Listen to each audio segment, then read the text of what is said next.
The bullet hit the kitchen window at 5:31 a.m., and Sarah Chin's hand never trembled. While 300 sailors dove for cover, the woman they'd dismissed as just the cook moved like death itself. 9 years of SEAL training exploding through her carefully constructed disguise. The attacker's weapon clattered to the floor before he understood what happened. His partner followed. 2 men, 0.8 seconds, neutralized by someone who wasn't supposed to exist. The bleeding SEAL on her floor stared in disbelief. He'd eaten her pancakes yesterday. Now she was saving his life with combat skills no civilian should possess. Naval Air Station Oceana, Virginia, May 2024. They'd mocked her for 9 months. The gunshot that shattered her kitchen window would make her a legend. If you want to see how the Invisible Woman became unforgettable, subscribe now, hit that notification bell, and stay until the very end of this incredible true story. Comment below what city you're watching from. I love seeing how far these stories travel around the world. Now, let's begin. Sarah Chen's hands moved through the morning routine with mechanical precision, cracking eggs, whisking batter, checking temperatures. 5:30 a.m. at Naval Air Station Oceana, and the kitchen was her sanctuary. Had been for 9 months now. The industrial mixers hummed their familiar song, and for a few hours each day, she could almost forget who she used to be. "Morning, boss," Miguel called out, arriving for his shift. The 22-year-old had gentle eyes that reminded Sarah of her younger brother. "You're here early again." "Couldn't sleep," Sarah said, which was true. The nightmares had returned last night.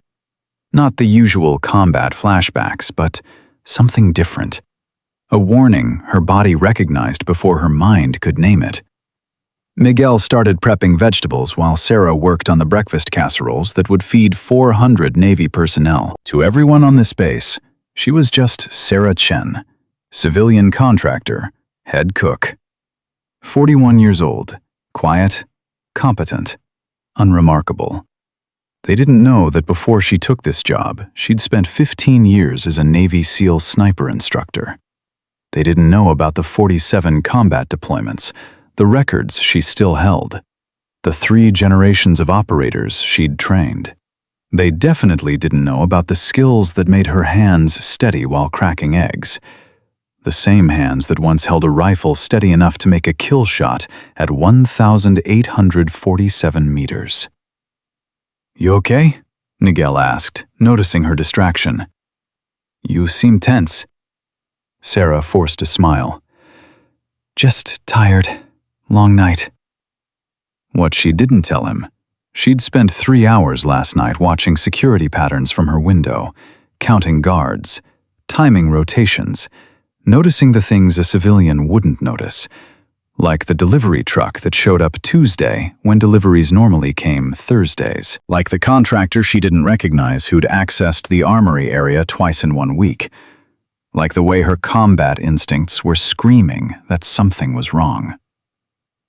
The kitchen door swung open and Janet bustled in, their supply manager. 63 years old with steel gray hair and no tolerance for nonsense. "Weather's supposed to be beautiful today," Janet announced, checking inventory sheets. "Maybe it'll improve some moods around here. The SEALs have been grumpy all week." "Training exercise didn't go well," Miguel offered. "Heard them talking about it yesterday. Someone made a tactical error that could have gotten people killed in real combat." Sarah's jaw tightened. She'd overheard the same conversation. 2 young SEALs discussing a building breach that went wrong. The team leader had stacked wrong, creating a fatal funnel that would have gotten them all killed against a real enemy. Basic mistake. One she'd trained hundreds of operators to avoid. She'd wanted so badly to say something, to teach them. But teaching meant revealing expertise that a cook shouldn't have. "They're young," Janet said pragmatically. "They'll learn." "If they live long enough," Sarah muttered, then caught herself. Both Miguel and Janet looked at her strangely. "That's dark, boss," Miguel said carefully. Sarah turned back to her work, heart pounding. That was careless. She'd been so careful for 9 months, never revealing anything that might expose her past, never using military terminology, never demonstrating knowledge she shouldn't have. And one moment of frustration had nearly blown her cover. "Sorry," she said.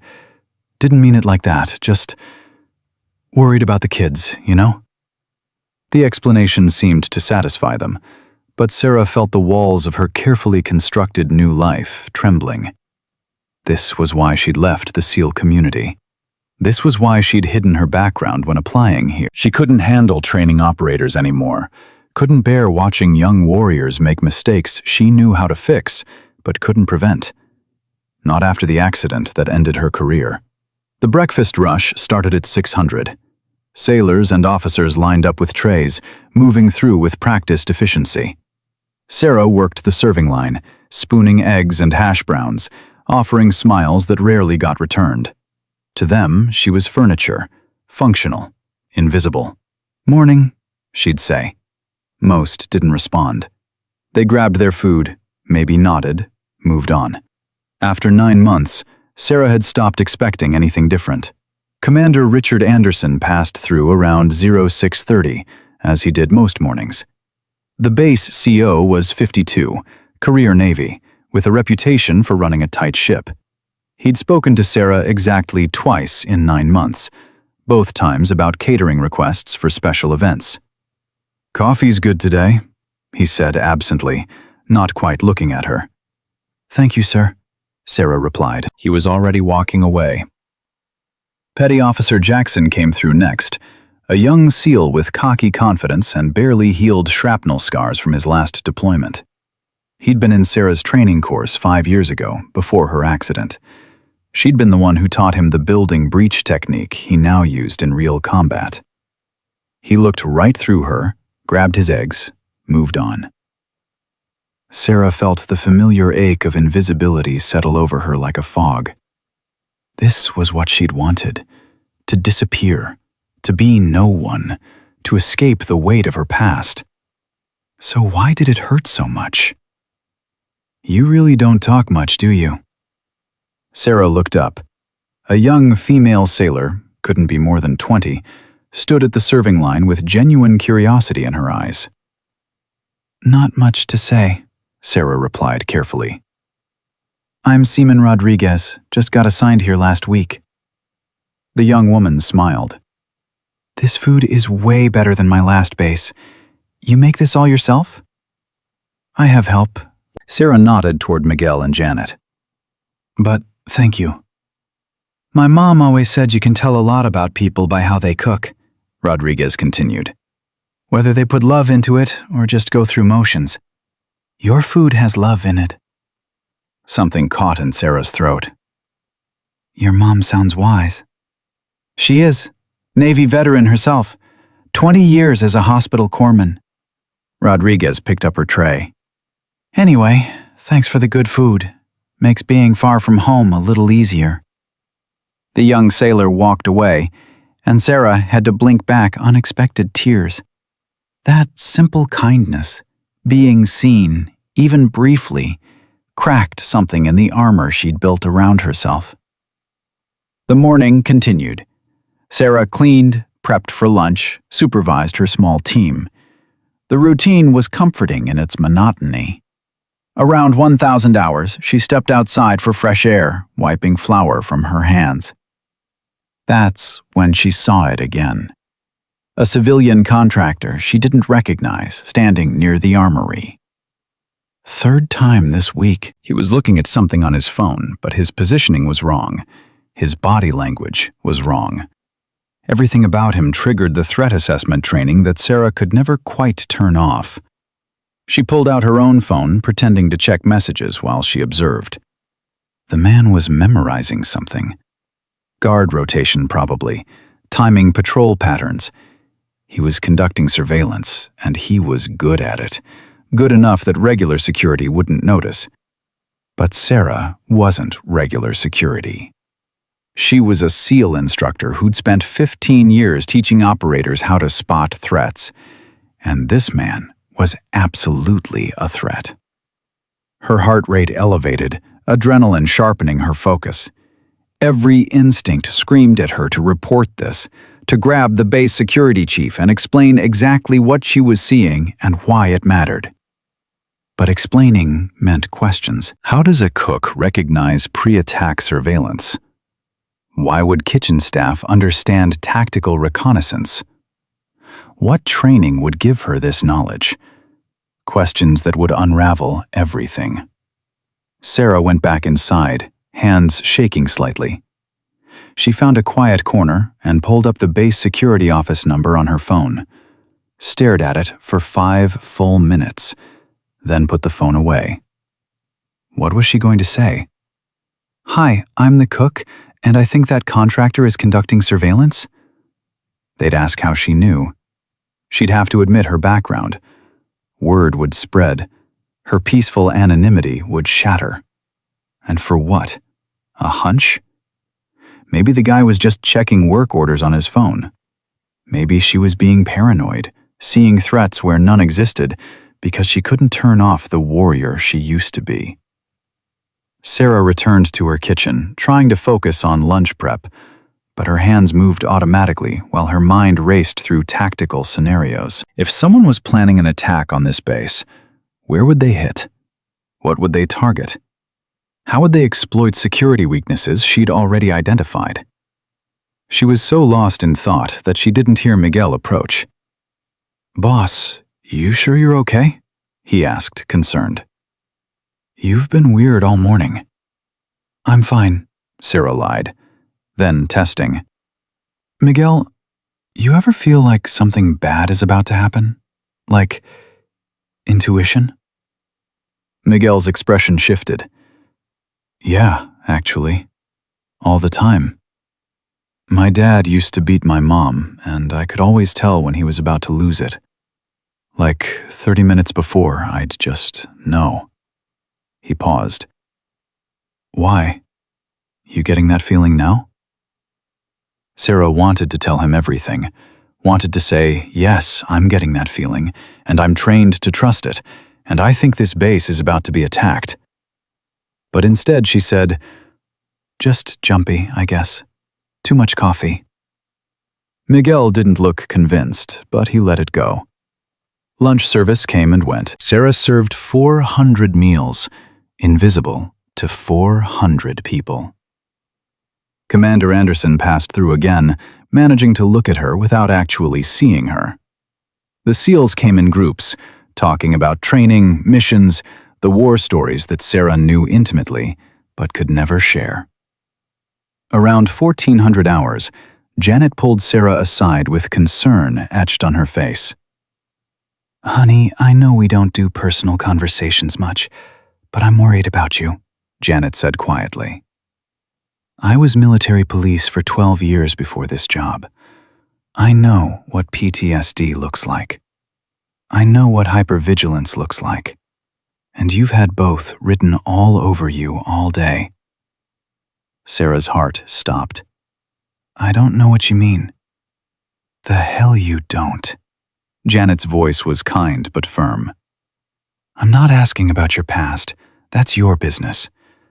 But I am saying that if you're struggling, you can talk to me. Veteran to veteran, if that's what we are."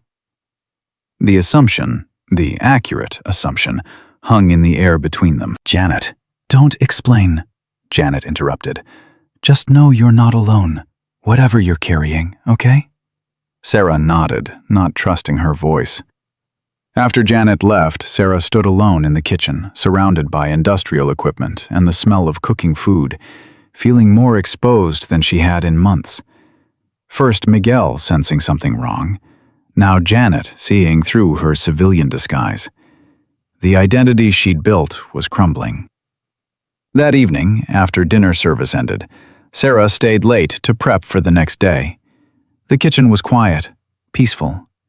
This had become her meditation, the precise measuring, the careful preparation, the creation of something nourishing instead of destructive. She was rolling dough for breakfast pastries when her phone buzzed. A base-wide security alert. All personnel advised. Intelligence indicates increased threat level. Heightened security protocols in effect. Report suspicious activity immediately. Sarah's blood ran cold. They knew something was coming, but clearly not enough, or they wouldn't have sent such a vague alert. She thought about the contractors she'd seen, the surveillance she'd witnessed, the patterns that screamed pre-attack reconnaissance to anyone trained to see them. She pulled out her phone again, opened a blank document, and began typing. Years of after-action reports and intelligence briefings made the words flow easily. She detailed every suspicious observation from the past week, analyzing them with professional precision. Guard rotation vulnerabilities, likely attack vectors, probable targets. She wrote it like the SEAL instructor she used to be, including tactical terminology and threat assessment frameworks that only operators would know. Then she stopped, staring at what she'd created. This was a classified-level intelligence analysis. No cook could have written this. Submitting it would expose her immediately. But not submitting it might get people killed. Sarah sat in her quiet kitchen, flour on her hands, facing the impossible choice she'd been avoiding for 9 months. Stay invisible and safe, or step forward and risk everything to protect people who didn't even know she existed. Her late husband's voice echoed in her memory. They'd had this exact conversation 3 years ago, after he'd been wounded in Syria. She'd been arguing that she should retire with him, that she'd served enough. "Sarah, you don't serve because it's enough," he'd said. "You serve because people need you. When you know you can help and you don't, that's when you stop being a warrior. That's when you become a coward." 2 months later, he was dead. Killed protecting his team during an ambush in Syria. Sarah looked at the intelligence report on her phone, looked at her flour-covered hands, looked at the kitchen that had been her sanctuary and her prison. "Damn it," she whispered. She created an anonymous email account, attached the document, and sent it to the base security chief. No explanation, no signature, just the analysis. Within 20 minutes, her phone buzzed again. Base-wide alert. All senior security personnel report immediately. Potential security breach investigation initiated. Sarah's heart pounded. They'd received the report, and they were treating it as a breach because no one who should have this knowledge would send it anonymously. She'd just made everything worse. The next morning, Sarah arrived at the kitchen at 0500 to find base security already heightened. Guard patrols had doubled. Checkpoints were stricter. Everyone was tense. Nigel arrived looking scared. "Boss, what's happening? My roommate said they're investigating a spy. Someone leaked classified intelligence." "I'm sure it's just a precaution," Sarah lied, guilt twisting her stomach. But throughout breakfast prep, she heard fragments of conversation from passing personnel. They were looking for whoever wrote the report. The security chief was furious that someone had insider knowledge but wouldn't identify themselves. Some thought it was a whistleblower. Others thought it was enemy intelligence. No one suspected the cook. Commander Anderson came through the breakfast line, but this time he wasn't alone. He was deep in conversation with the base security chief and 2 people in civilian clothes, probably naval intelligence. Anonymous report was too accurate to ignore, the security chief was saying. Whoever wrote it has advanced tactical training and current knowledge of our security gaps. Which means, one of the intelligence officers said, we have someone on this base with that knowledge who doesn't want to be identified. That's a problem. They collected their food and moved away, but Sarah's hands were trembling so badly she nearly dropped the serving spoon. She'd been trying to help. Instead, she'd triggered a mole hunt with herself as the primary suspect, if they ever figured out who she was. The morning passed in a haze of anxiety. Sarah kept her head down, did her work, tried to be invisible. But she couldn't stop watching the security personnel, couldn't stop analyzing their search patterns, couldn't stop being the operator she'd tried so hard to stop being. Around 1100 hours, during lunch prep, Janet pulled her aside again. "Sarah, honey, I need to ask you something, and I need you to be honest." Janet's expression was serious. "Did you write that security report everyone's looking for?" Sarah's mouth went dry. "Why would you think that?" "Because I've been watching you for 9 months, and I know training when I see it," Janet said quietly. "The way you move, the way you observe, the way you've been on edge since yesterday." "You wrote it, didn't you?" "Janet, I can't. You're trying to help without exposing yourself," Janet continued. "I get it. I really do. But Sarah, if there's really a threat, anonymity won't protect anyone. You need to." The explosion hit at exactly 11:17 hours. The blast wave threw Sarah against the industrial refrigerator. Alarms shrieked. The building shook. Miguel hit the floor, screaming. Janet grabbed a counter for support. And Sarah's 15 years of combat training overrode every civilian instinct in her body. She was on her feet in seconds, moving toward the door while everyone else was still processing what had happened. Through the kitchen window, she could see smoke rising from the armory, exactly where she'd seen that contractor conducting surveillance. This wasn't random. This was coordinated. This was what she'd tried to warn them about. "Everyone down!" Sarah shouted, her voice carrying command authority that made both Miguel and Janet obey instantly. More explosions, gunfire, the distinctive crack of military rifles. The base was under attack, and Sarah had approximately 5 seconds to decide who she was going to be. The kitchen door burst open, and Petty Officer Jackson stumbled through, blood streaming from his shoulder, terror in his eyes. Behind him, Sarah could see 2 armed attackers in tactical gear moving through the corridor. Jackson's eyes met hers, still not recognizing her, still seeing just the cook. "Help!" he gasped. "Please!" The attackers appeared in the doorway, weapons raised. Sarah's body moved before her mind could catch up.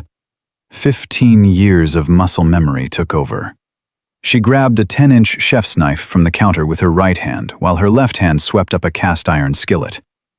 The first attacker had 3 seconds to register the movement before Sarah's knife found his weapon hand with surgical precision, disarming him. The skillet connected with the second attacker's temple with enough force to drop him instantly. Both men hit the floor in 0.8 seconds. Jackson stared at her with his mouth open, bleeding forgotten. Miguel had stopped screaming. Janet was nodding slowly, sadly. "There she is," Janet whispered. "There's the woman I knew was hiding." Sarah stood over the unconscious attackers, knife in one hand, skillet in the other, flour still on her apron, every carefully constructed wall of her new identity crumbling around her. Outside, gunfire intensified. Screams. More explosions. The base needed her. Not the cook. The warrior. "Miguel, grab the first aid kit from my locker," Sarah commanded, her voice transformed, no longer the quiet cook, but the SEAL instructor who'd trained 3 generations of operators. "Janet, barricade that door with the steel prep tables. Move."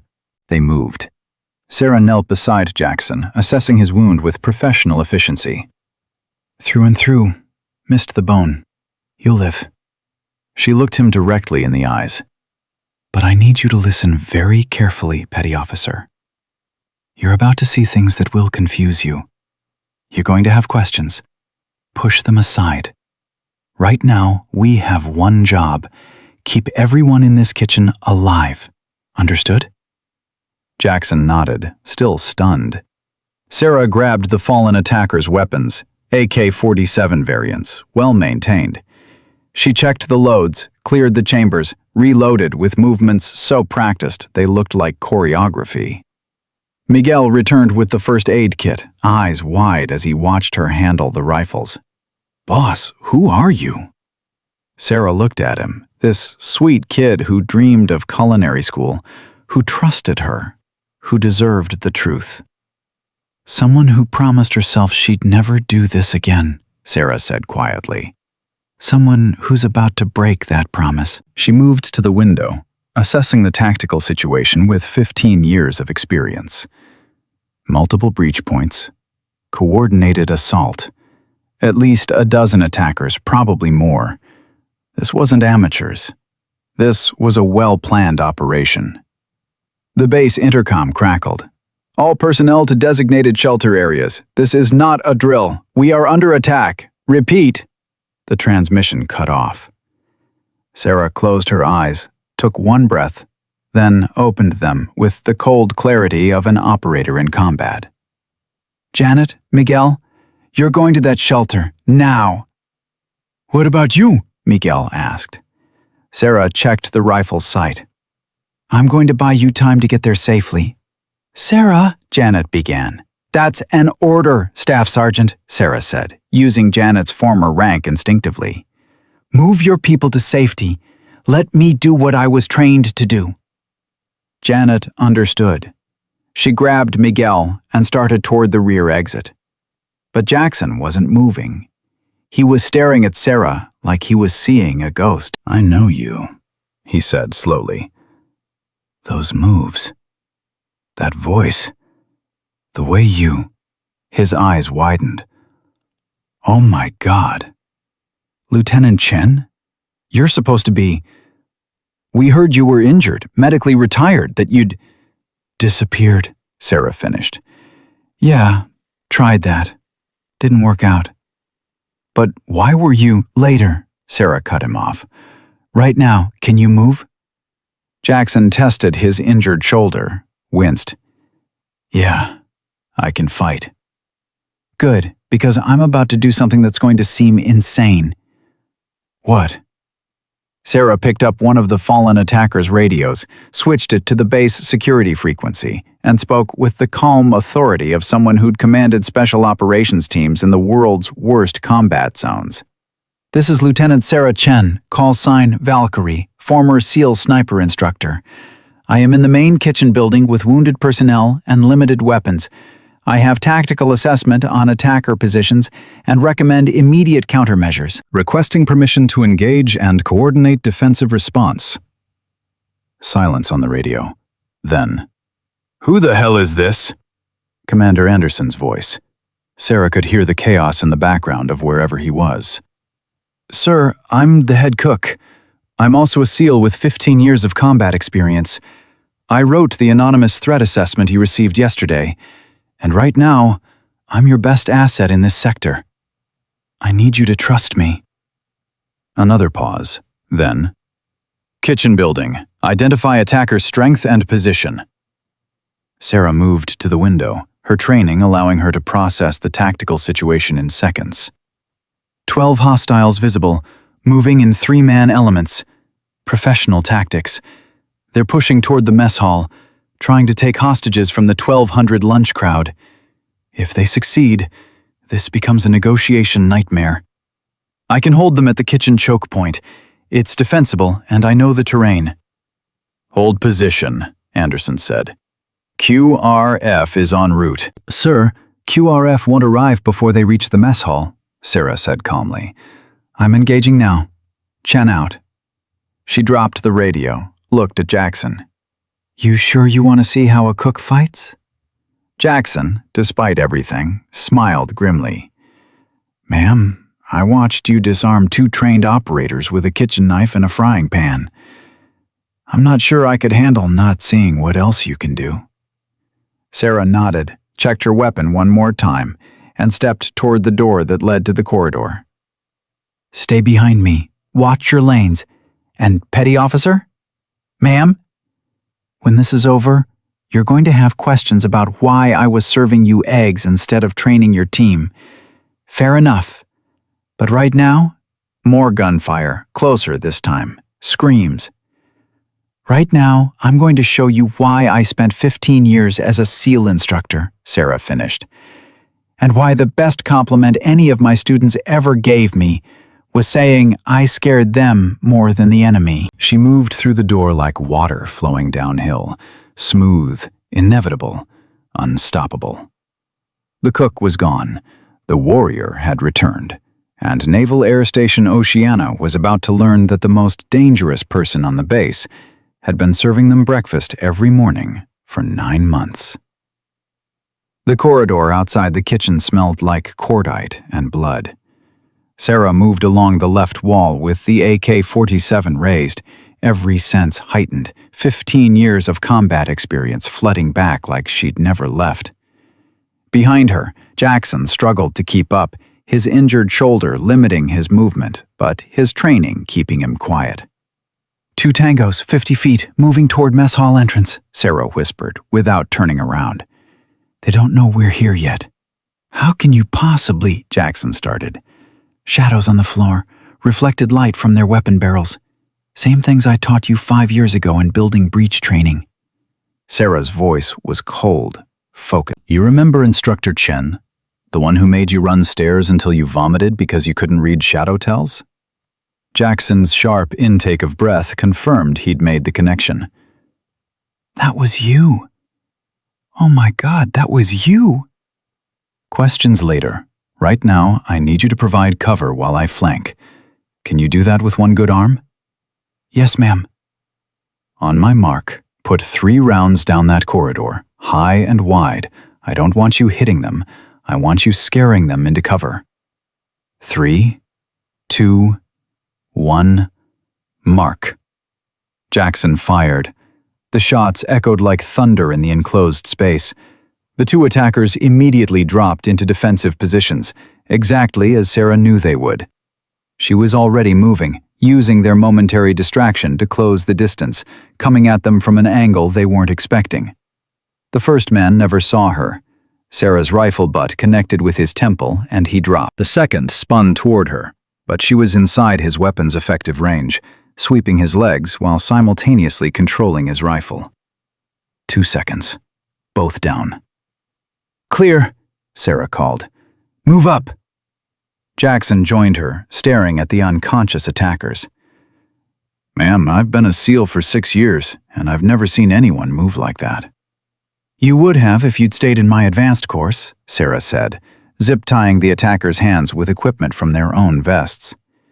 She grabbed their radios, listening to the chatter. Russian-accented English mixed with tactical calls. Hostile frequency is monitoring our security channel. They're listening to our response coordination. She switched to the base frequency. Commander Anderson, this is Chen. Hostiles have compromised our radio security. They're hearing our tactical response in real time. Static, then Anderson's voice, tight with stress. Confirmed. We suspected. Can you provide alternative communication? Sarah thought fast. Sir, switch your team to hand signals only. I'll relay information through actions, not words. Watch Sector 3, you'll understand. Chen, I don't have time for cryptic, trust me, sir. Valkyrie out. She turned to Jackson. We need to reach the mess hall before they do.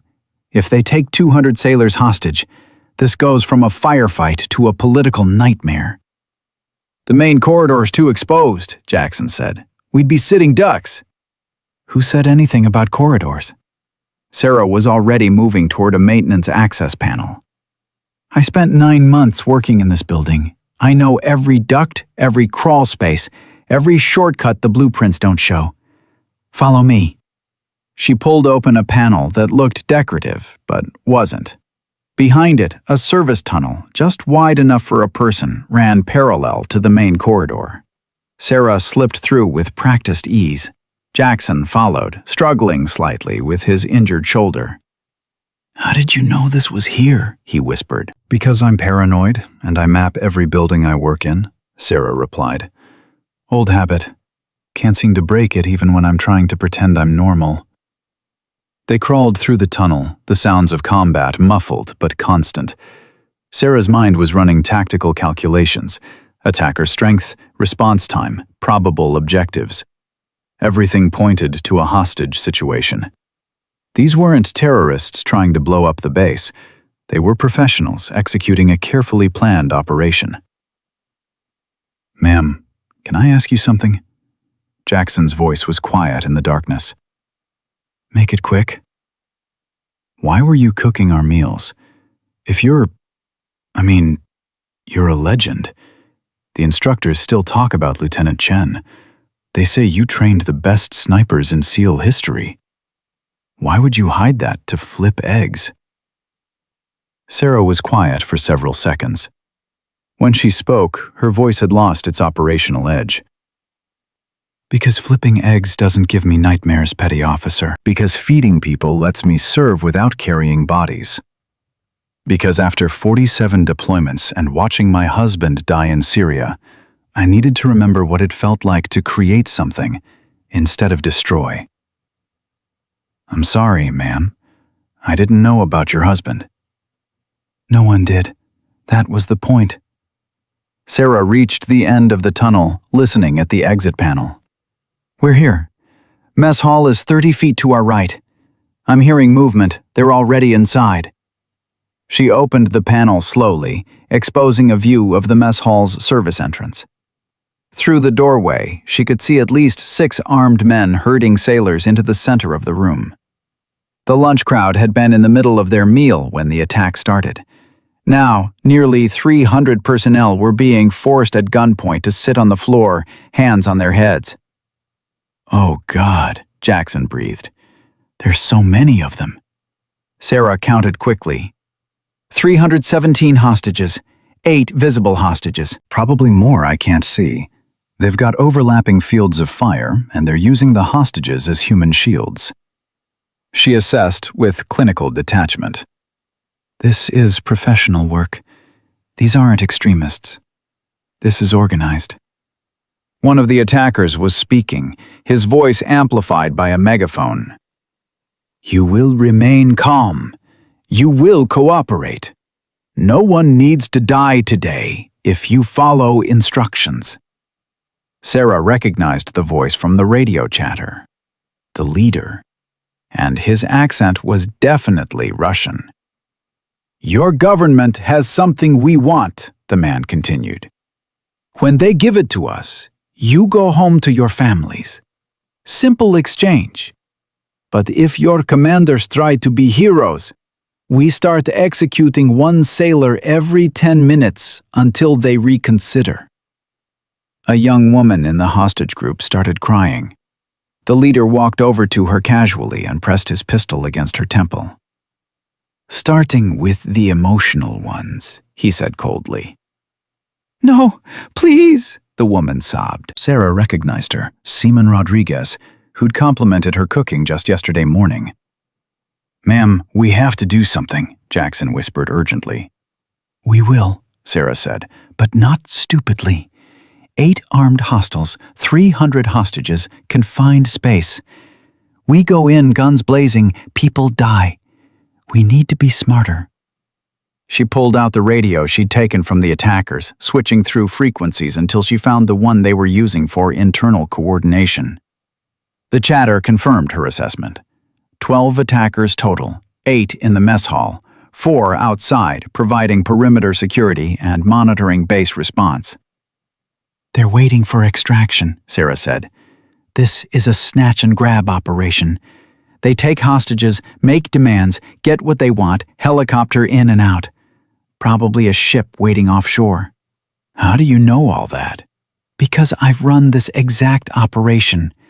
Different country, different objectives, but same tactical framework." Sarah's mind was already working through countermeasures. "We used it to extract a CIA asset from a hostile facility in Kandahar. Worked perfectly. Which means I know its weaknesses." She keyed the base security frequency, keeping her voice barely above a whisper. "Commander Anderson, this is Chen. I have eyes on the mess hall situation. 8 hostages, 300+ hostages. They're waiting for extraction, probably helicopter. I can neutralize the internal threat, but I need you to stop their escape vehicle." Anderson's response was immediate. "Chen, We don't have assets to engage a helicopter. And even if we did, I can't authorize a tactical response that might get hostages killed. We're trying to negotiate." "Sir, they're not negotiating. They're stalling while they set up extraction. When that helicopter arrives, they'll take key personnel and execute the rest to eliminate witnesses. I've seen this playbook before. I wrote parts of it." Silence. "Then, what are you proposing?" "Give me 10 minutes. Don't let that helicopter land. I'll handle internal." "Lieutenant, you're one person with a wounded SEAL against 8 trained operators. The math doesn't work." Sarah looked at the hostages, at Rodriguez with a gun still pressed to her head, at the 300 sailors who'd eaten her food every day for 9 months without knowing her name. "Sir, the math works if you remember what I used to do for a living," she said quietly. "I didn't train snipers. I trained ghosts. Let me be one again." The pause stretched for an eternity. Finally, 10 minutes, Chen. Then I'm sending in QRF regardless." Sarah turned to Jackson. "I need you to stay here and provide overwatch. If anything goes wrong, you radio for immediate assistance. Clear?" "Ma'am, you can't go in there alone." "I'm not going in. I'm going up." Sarah pointed at the ceiling access panel above them. "The mess hall has a full suspended ceiling with maintenance catwalks. I spent 9 months watching people eat while I replaced ceiling tiles and fixed ventilation. I know every square inch of that space." Understanding dawned on Jackson's face. "You're going to attack from above." "I'm going to remove the threats with minimal risk to hostages. There's a difference." Sarah was already moving toward a ladder that led to the ceiling space. "You watch for my signal. When you see it, you'll know what to do." "What signal?" "You'll know it when you see it." Sarah started climbing, her movements silent despite the equipment she carried. "And Jackson? If I don't make it out, tell Miguel and Janet I'm sorry I lied to them. They deserved better." "Ma'am, you're coming out." Sarah didn't answer. She pulled herself into the ceiling space and disappeared. The area above the mess hall was a maze of ductwork, electrical conduits, and structural beams. Sarah moved through it with the confidence of someone who'd memorized every detail. During her months as a cook, she'd volunteered to help maintenance crews whenever they worked up here, learning the layout while pretending to be helpful. Paranoid? Yes, but paranoia kept operators alive. Through the acoustic ceiling tiles, she could hear the lead attacker still talking to the hostages, establishing dominance, setting rules. Standard hostage psychology. Keep them scared, but hopeful. Make them believe cooperation equals survival. Sarah positioned herself directly above him, moving with the silence that had made her legendary among SEAL instructors. She could see through tiny gaps in the tiles, could count the attackers, assess their positions, calculate firing angles. 8 hostiles, 317 hostages, 1 chance. Her hands didn't shake as she planned the sequence.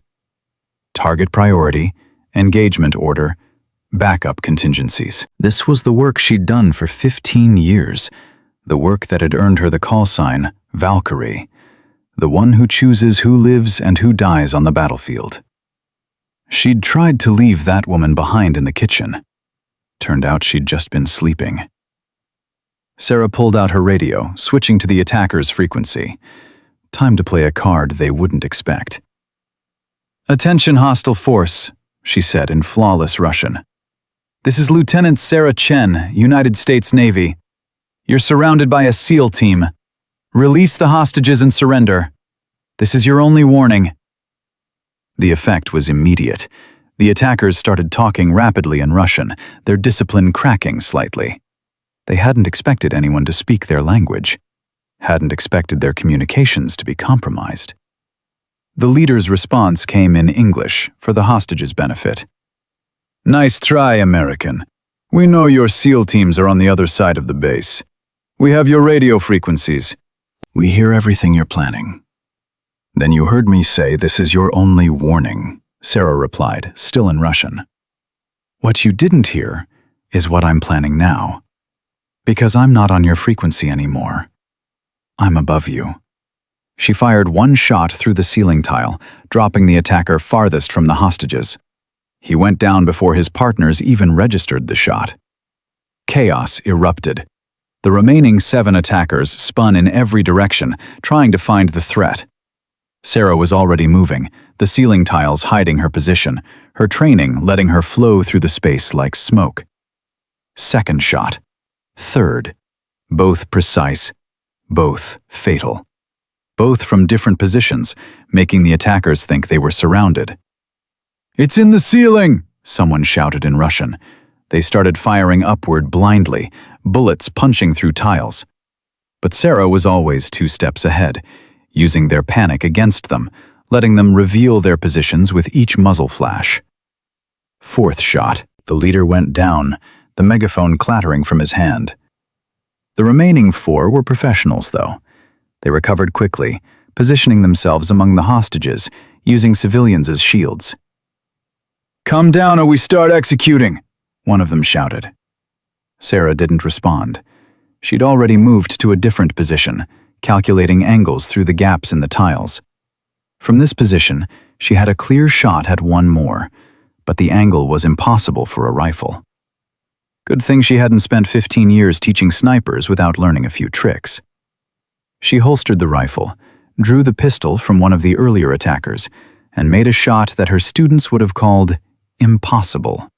Through a 3-inch gap between ceiling tiles, ricocheting off a metal support beam, striking her target in the only exposed area not covered by a hostage. 3 left, and they were terrified now. "What is she?" one of them whispered in Russian. "Valkyrie," Sarah answered from the darkness above. "The one who decides who lives and dies. And you're all already dead. You just don't know it yet." She fired twice more in quick succession, moving between shots. 2 more down. The last attacker grabbed Rodriguez, pressing his pistol against her head. "I'll kill her. I swear I'll—" Sarah dropped through the ceiling tiles directly behind him, landing in a crouch. Before he could react, she'd disarmed him with a technique so fast the hostages barely saw her move. The man hit the floor unconscious. Silence. 317 sailors stared at the woman they'd known as the cook, now standing in combat stance with a smoking pistol, ceiling tile dust on her shoulders, blood spatter on her apron. Sarah secured the last attacker's weapon, then keyed her radio. "Mess hall secure. 8 hostiles down, no friendly casualties. Commander Anderson, send medical and security teams." Anderson's voice came through, stunned. "Jen, how did you—" "Sir, with respect, I need you to focus on stopping that extraction helicopter. They'll have a backup team waiting. This isn't over." She turned to the hostages, most of whom were still frozen in shock. Rodriguez was crying, but this time from relief. "Everyone okay?" Sarah asked, her voice shifting from operational to something gentler. "Anyone hurt?" A young sailor raised his hand tentatively. "Ma'am, I twisted my ankle running to cover when the shooting started." "Okay, medical team will be here in minutes. Anyone else?" Sarah scanned the crowd, her training letting her assess for shock, injuries, psychological trauma. "I know this was terrifying. You're safe now. Security is on the way. Just breathe." "You're the cook," someone said. A statement, not a question. Confusion and awe mixed in equal measure. "I am the cook," Sarah confirmed. "I'm also other things. Right now, I'm the person making sure you all get home to your families." Commander Anderson burst through the door with a security team, weapons raised. He stopped short when he saw Sarah standing calmly among the unconscious attackers, Hostages safe. Situation contained. "Lieutenant Chen," he said slowly. "We need to talk." After, sir. Right now, we need to secure the perimeter. They're expecting to extract with hostages. When they realize the operation failed, they'll either retreat or escalate. I'm betting escalate. As if on cue, an explosion rocked the building. The lights flickered and died, emergency lighting kicking in seconds later. Sarah's radio crackled with panicked voices. Multiple breaches on the south perimeter. They're coming in force. That's the backup team, Sarah said grimly. They just changed tactics from extraction to assault. How many personnel do you have available, sir? Anderson looked shell-shocked. Maybe 30 combat-ready SEALs. The rest are scattered across the base in shelter positions. 30's enough if they're positioned correctly. Sarah pulled out a tablet one of the attackers had been carrying, accessing their tactical map. They're hitting these 3 points, classic pincer movement. If we let them complete it, they'll box us in and control the high ground.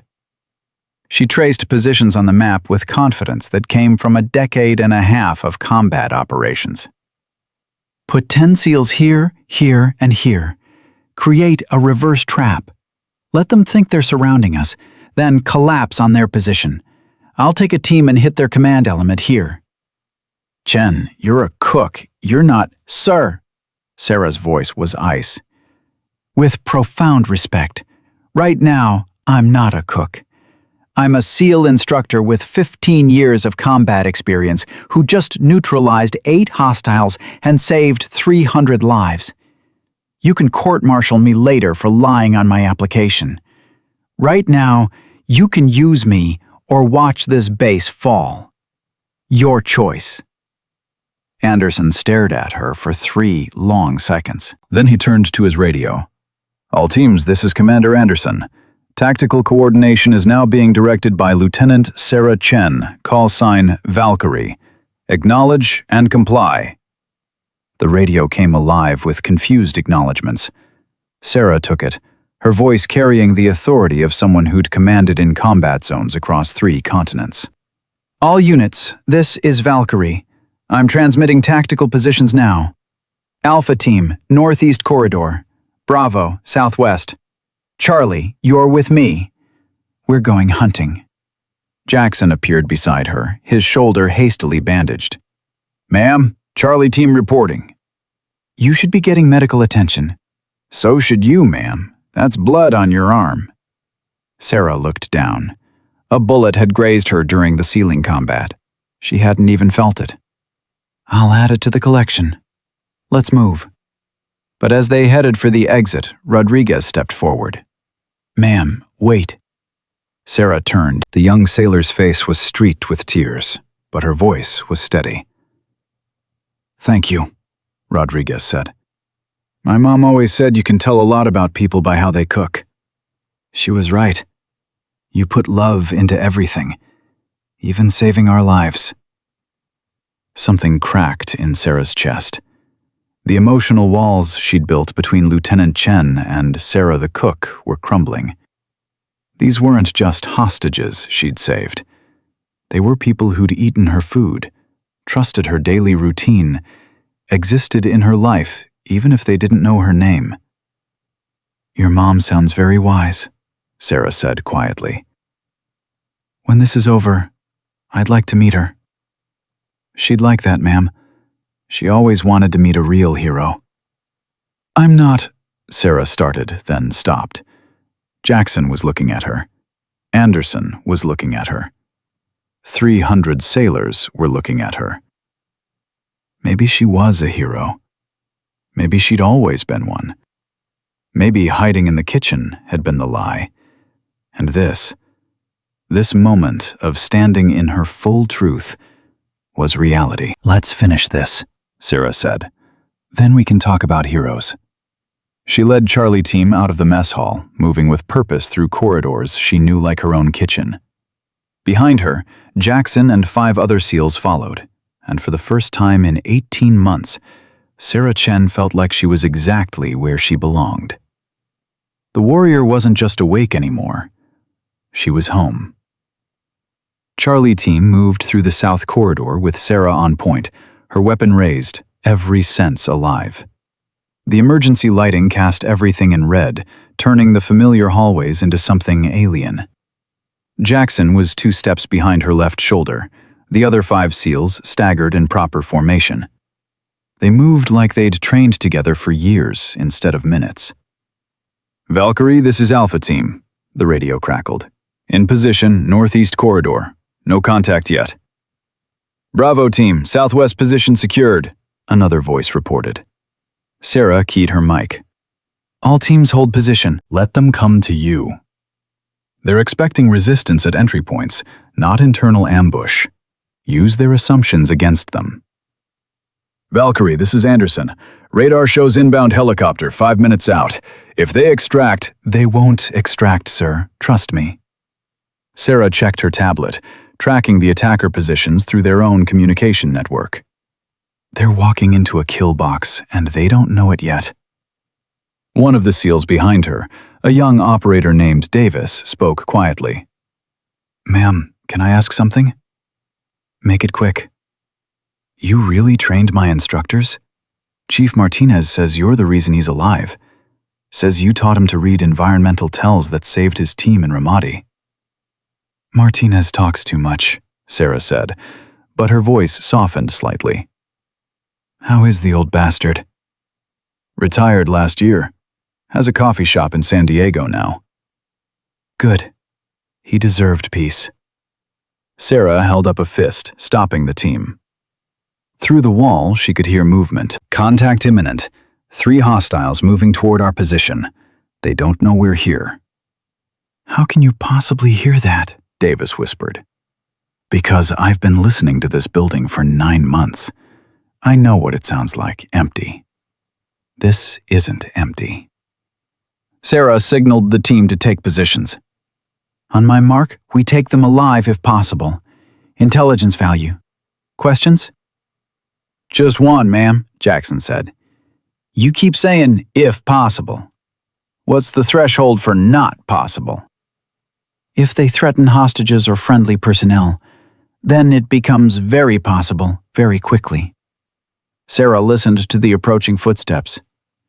3, 2, 1, mark! The door burst open, and Charlie team moved with practiced precision. The 3 attackers never had a chance. Within seconds, they were zip-tied and unconscious. "Bravo team, contact!" The radio erupted with gunfire in the background. "Multiple hostiles! They're hitting us hard!" Sarah was already moving, her mind processing tactical data at lightning speed. "Alpha team, shift south to support Bravo. Charlie team, with me. We're going after their command element." "Ma'am, we should reinforce Bravo," Davis argued. "Bravo can hold. If we cut the head off this operation, the body dies. Follow me." She led them toward the communications center, where the attacker's tablet showed their command post had been established. It made tactical sense. Control base communications, control the narrative. But it also meant they were isolated, dependent on their own people to hold perimeter positions. Big mistake. Sarah moved through corridors she'd walked thousands of times carrying supplies for the kitchen. Past the supply room, where she'd stored flour and sugar. Past the office, where she'd submitted weekly meal plans. Every step was taking her further from the person she'd tried to become, and deeper into the person she'd always been. "Movement ahead," Jackson warned. Sarah saw them. 4 attackers setting up a heavy machine gun to cover the corridor. If they got that weapon operational, it would cut off access to the entire sector. "We need to take them before they..." Davis started. Sarah was already firing. 3 shots, 3 targets down. The 4th scrambled for the machine gun. "Jackson, left flank," Sarah commanded, while simultaneously moving right, creating a crossfire. Jackson's shot took the 4th attacker down before he reached the weapon. "Corridor secure," Sarah reported. "Charlie team advancing to communications center." But as they approached, Sarah's instincts screamed warning. Something was wrong. The tactical setup was too obvious, too exposed. This wasn't how professionals operated. "Hold," she commanded. "This is a trap." "Ma'am, the tablet shows what they want us to see." Sarah studied the corridor ahead, her mind working through the deception. They knew we'd capture one of their people. Knew we'd take their equipment. This whole thing is bait. Davis looked confused. But why would they? The explosion answered his question. Not in the corridor ahead, but behind them. The route they'd just traveled collapsed in fire and debris, cutting off their retreat. "Son of a bitch," Jackson swore. "They herded us here." Sarah was already moving, pulling her team into a side room as gunfire erupted from positions they hadn't seen. "They're smarter than I gave them credit for. Acceptable mistake. Won't make it twice." "We're trapped," one of the SEALs said, fear creeping into his voice. "No, we're exactly where I want to be," Sarah lied smoothly. Inside, her mind was racing through options. They were cut off from support, surrounded by hostiles who just proved they could think tactically. This was bad. But her team didn't need to know that.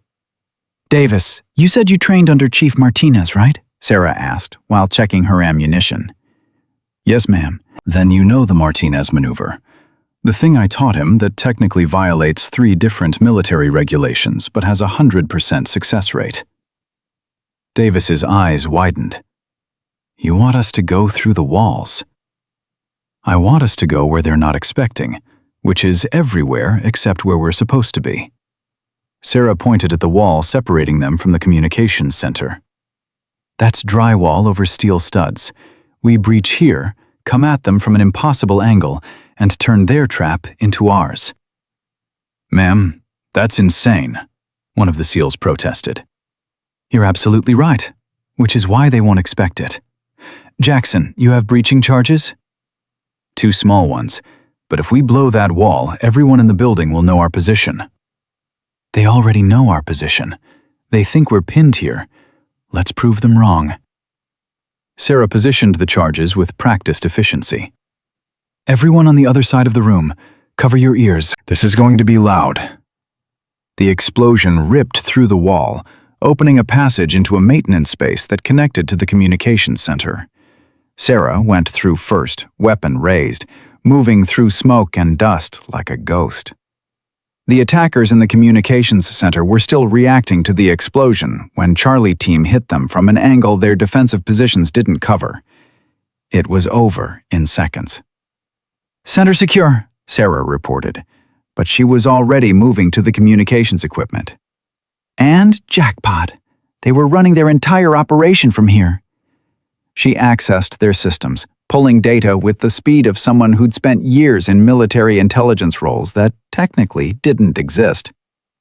Attacker positions, communication frequencies, and something else. Something that made her blood run cold. "Oh God," she whispered.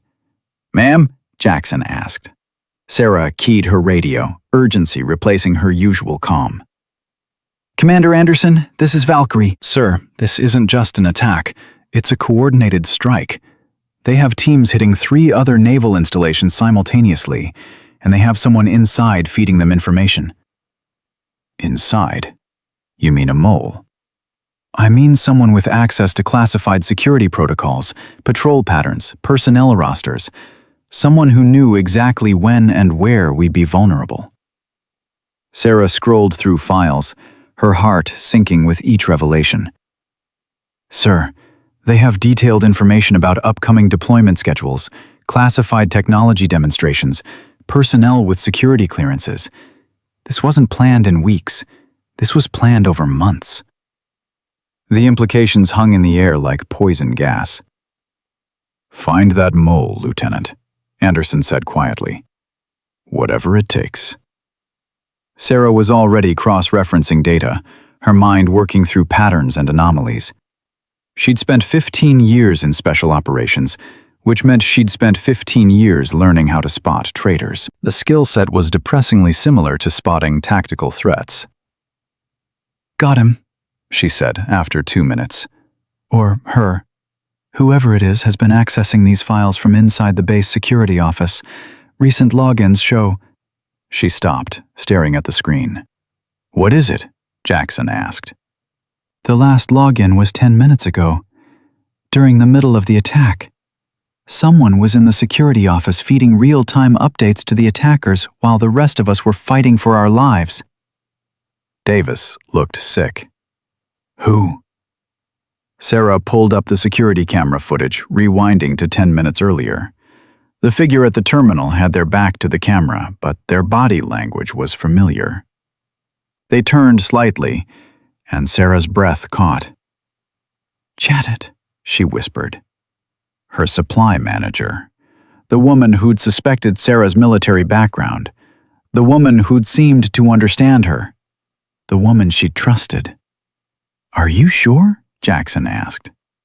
Sarah watched the footage again, wanting to be wrong, but the evidence was undeniable. Janet had accessed classified systems, downloaded tactical data, transmitted it to the attackers, then calmly walked out as if nothing had happened. I'm sure. Sarah's voice was hollow. And she's still on the base somewhere. We need to find her, Davis said. No, we need to stop her. Sarah pulled up current security camera feeds, tracking movement through the base. She's heading for the armory. If she gets access to our heavy weapons... The explosion that cut off her words wasn't close, but it was massive. The entire building shook. "Report!" Anderson barked over the radio. Multiple voices responded in chaos. The armory had just exploded. Secondary explosions were continuing. Ammunition was cooking off.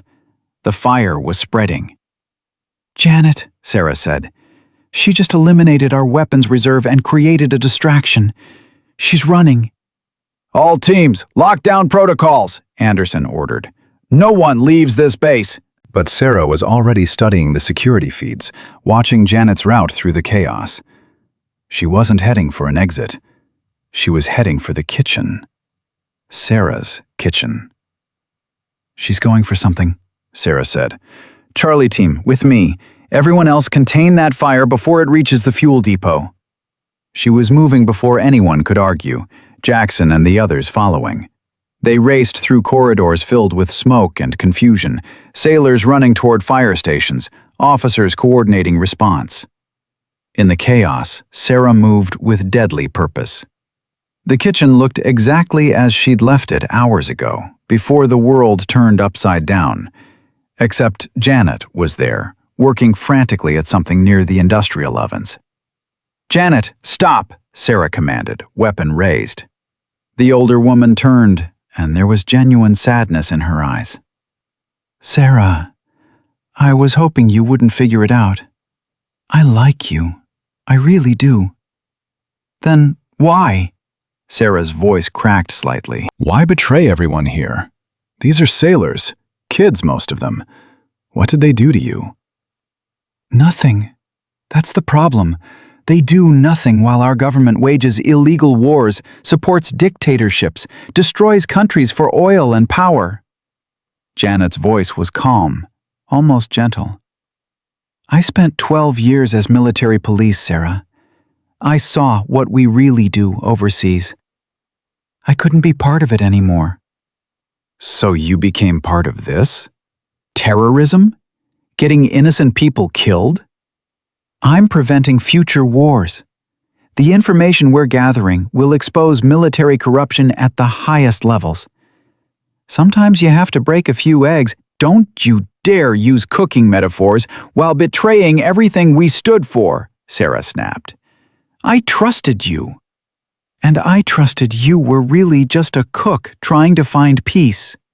Janet smiled sadly. We were both wrong.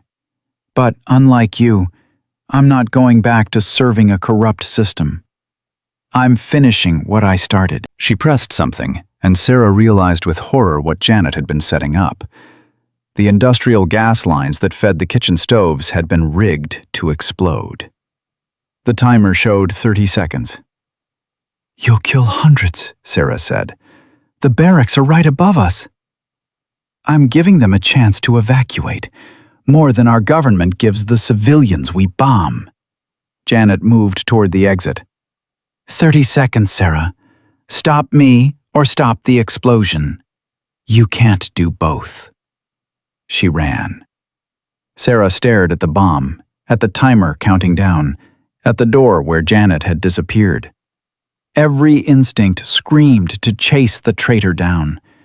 But the SEALs behind her, the sailors above, the 300 people she'd just saved from the mess hall, they'd all die if this bomb went off. "Go!" she shouted to her team. "Get everyone out of the barracks!" "Ma'am, you can't defuse that alone. That's an order! Move!" They moved. Sarah was already at the bomb, hands working with desperate speed. Mass line valves, electrical detonators, trigger mechanisms. It was sophisticated work. Janet had planned this carefully. 20 seconds. Sarah's fingers flew through the wiring, her training in explosive ordnance disposal coming back. She'd spent 6 months in EOD school learning to think like bomb makers, to understand their psychology and methodology. 15 seconds. The main trigger was a decoy. Sarah saw it immediately, too obvious, too accessible. The real trigger was deeper, hidden behind a false panel. Janet had assumed military EOD would go for the obvious target. She'd underestimated Sarah's paranoia. 10 seconds. Sarah found the real trigger, but disabling it required cutting through 3 wires in specific sequence. Cut wrong, and the bomb would detonate immediately. Cut right, and the timer would stop. 5 seconds. Sarah's hands were steady as she made the first cut. Her mind was quiet. This was what she'd trained for. Life and death decisions with no time for doubt. 3 seconds. Second cut. 1 second. Third cut. The timer stopped at 001. Sarah sat back, her hands finally shaking now that the threat was neutralized. Through the kitchen window, she could see sailors evacuating the barracks at a run, officers coordinating the emergency response. They'd made it out in time, even though the bomb hadn't detonated. Because Sarah had taught them well over 9 months of fire drills and safety protocols they'd probably thought were pointless. Paranoia saves lives. She keyed her radio with trembling fingers. "Bomb neutralized. Barracks clear. Someone tell me we caught Janet." Silence. Then Anderson's voice, grim. "Negative. She breached the south fence during the chaos. We have teams in pursuit, but she had a vehicle waiting." "Sarah, I'm sorry." Sarah closed her eyes. The traitor had escaped. The woman who'd smiled at her, worked beside her, made her feel less alone. That woman was gone, probably forever. And Sarah was alone again in her kitchen, surrounded by the tools of her peaceful life, covered in the evidence of her violent truth. "Ma'am?" Jackson's voice came from the doorway. "You okay?" "No," Sarah said honestly. "But I will be. Status on the base?" "Attackers are retreating. Helicopter never landed.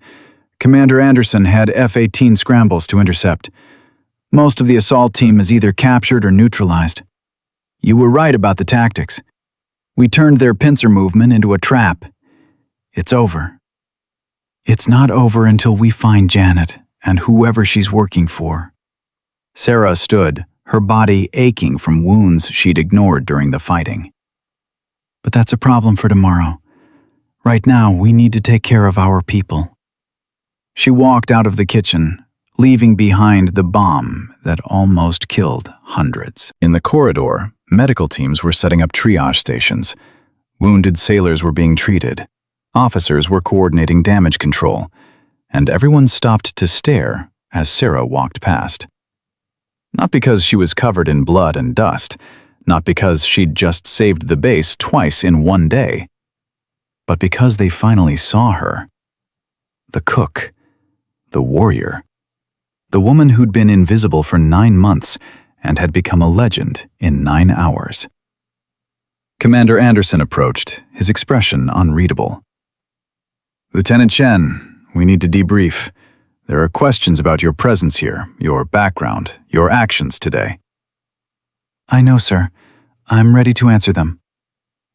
Good, because the Pentagon is already calling. The Secretary of the Navy wants a full report. And Sarah? He paused.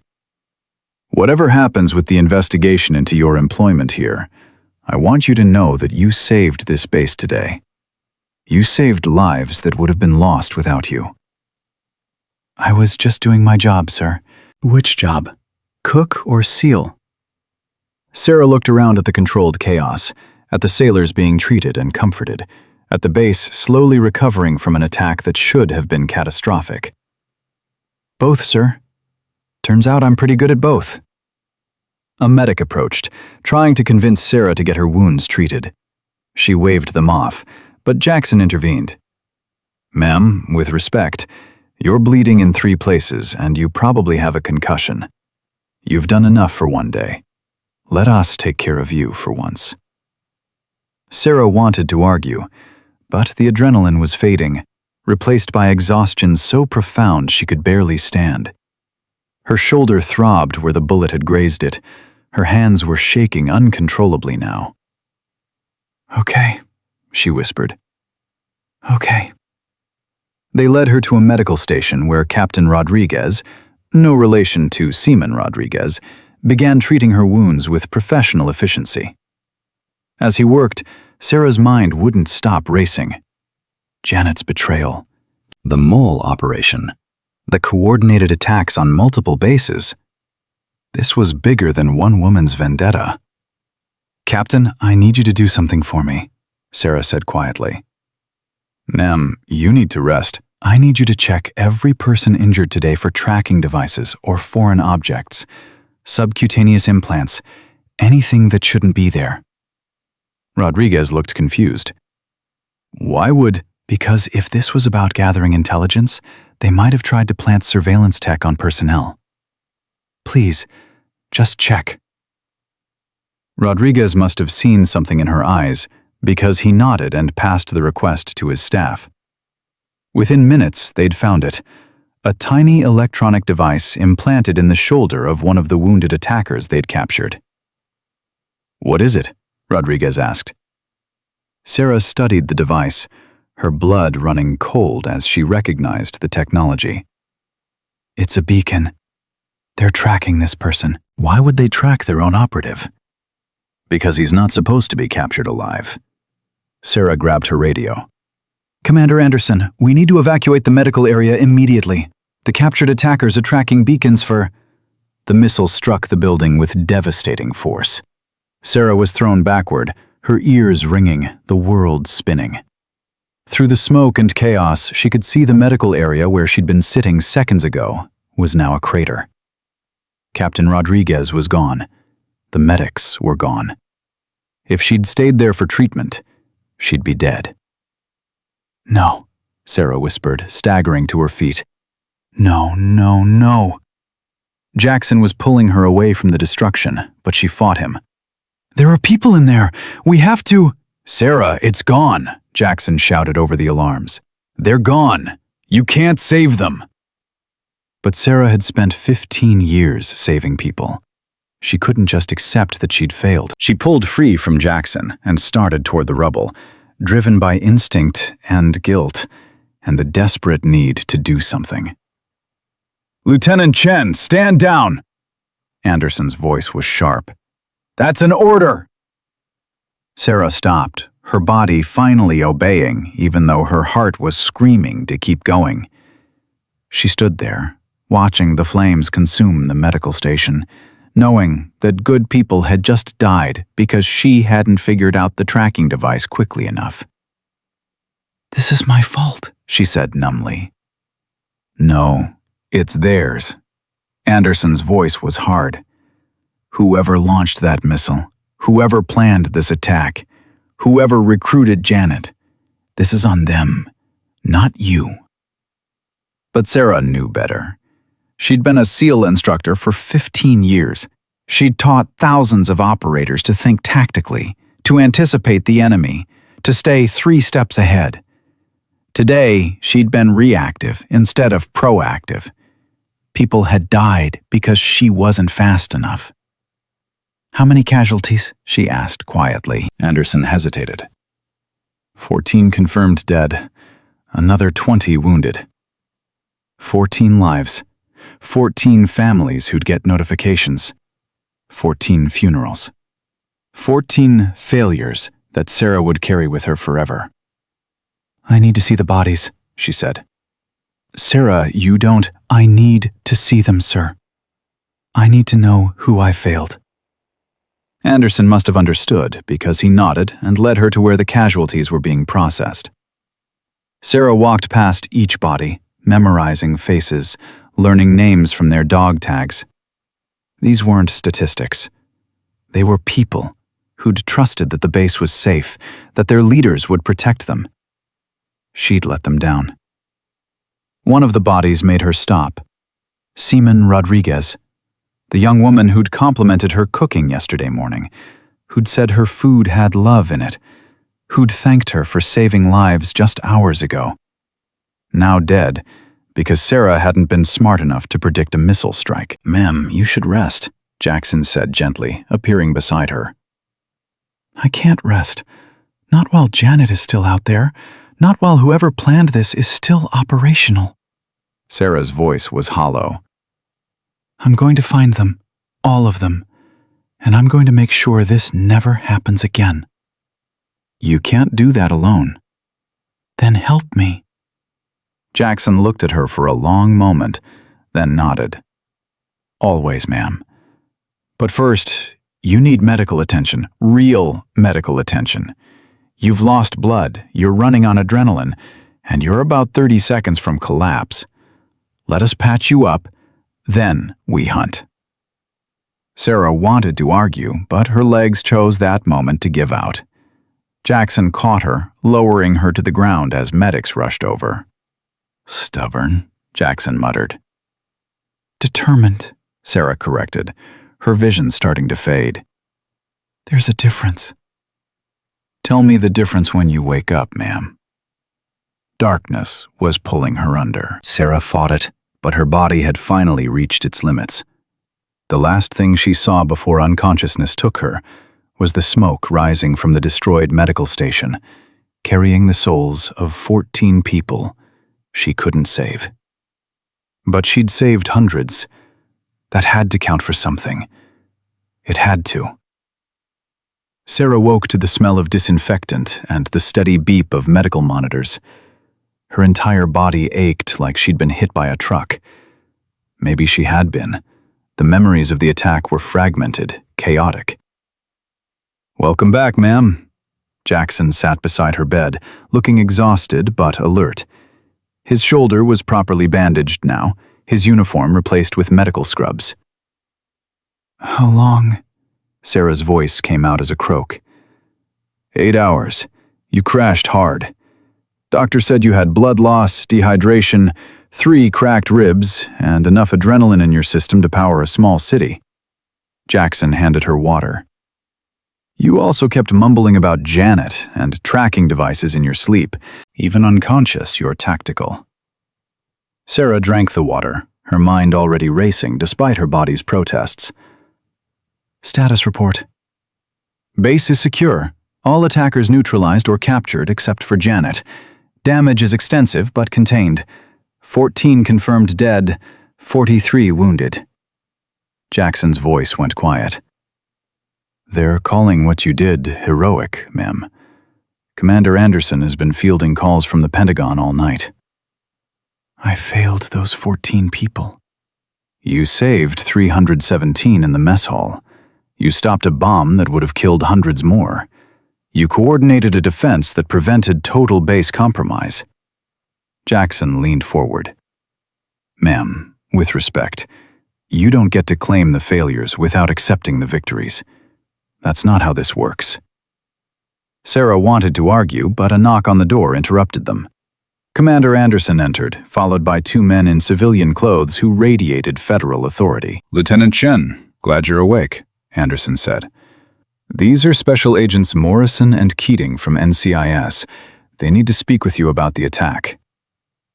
Morrison was older, 50-something, with careful eyes that missed nothing. Lieutenant, I'll be direct. Your actions yesterday saved lives and exposed a sophisticated intelligence operation. But they also raised significant questions about your presence on this base under false credentials. I didn't lie about my credentials, Sarah said quietly. I just didn't mention all of them.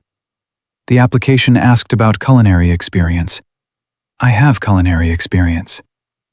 You also have 15 years as a Navy SEAL, advanced tactical training, and top secret clearance that you failed to disclose. Keating was younger, aggressive. That's falsification of federal employment documents. That's a felony. You want to arrest the woman who just saved this base? Jackson's voice was sharp. We want the truth, Morrison said calmly. Lieutenant, why hide your background? Why work as a cook when you could have had consulting positions, training roles, any number of opportunities? Sarah closed her eyes, and suddenly she was back in Afghanistan, watching the training exercise that had ended her career. The explosion, the screaming, the 3 SEALs she'd saved, the permanent hearing damage that meant she'd never operate again. Because I was tired, she said finally. Tired of being responsible for other people's lives. Tired of training kids to go to war. Tired of watching people I trained come home in boxes or not come home at all. She opened her eyes, meeting Morrison's gaze. My husband died in Syria 3 years ago. Lieutenant Marcus Chen, SEAL Team 3. The Navy offered me a desk job, training position, all the things you're describing. And I couldn't do it. Couldn't train another generation, knowing I'd see their names on casualty lists eventually. So you ran away, Keating said. So I found another way to serve, Sarah corrected. Cooking fed people. It nourished them. It was service without the body count. Or so I thought. Morrison's expression softened slightly. But you couldn't stay away when it mattered. When someone puts a gun to a kid's head? When hundreds of people are in danger? When a base is under attack? No, I couldn't stay away. I'm a SEAL. That doesn't change because I changed jobs. Even if it meant exposing yourself? Especially then. Sarah's voice was firm. I joined the Navy to protect people. That mission doesn't end because I'm making omelets instead of running operations. Morrison and Keating exchanged glances. Some silent communication passed between them. Lieutenant, there's more to this situation than you know, Morrison said. The attack on this base was one of 4 coordinated strikes yesterday. Naval installations in Norfolk, San Diego, and Pearl Harbor were all hit simultaneously. Casualties across all sites total 73 dead, over 200 wounded. Sarah felt the weight of those numbers settle on her chest. Intelligence gathering operation? More than that, they were after specific technology, classified weapons systems, communication protocols, deployment schedules. Someone has been feeding them information for months, maybe longer. Your former colleague Janet was one of at least 4 embedded operatives we've identified. At least 4, Sarah repeated. You don't know how many total? No, which is why we need your help. Morrison pulled out a tablet, showing Sarah photos of Janet and 3 other people. These are the confirmed operatives. We need you to review security footage, personnel files, communication logs.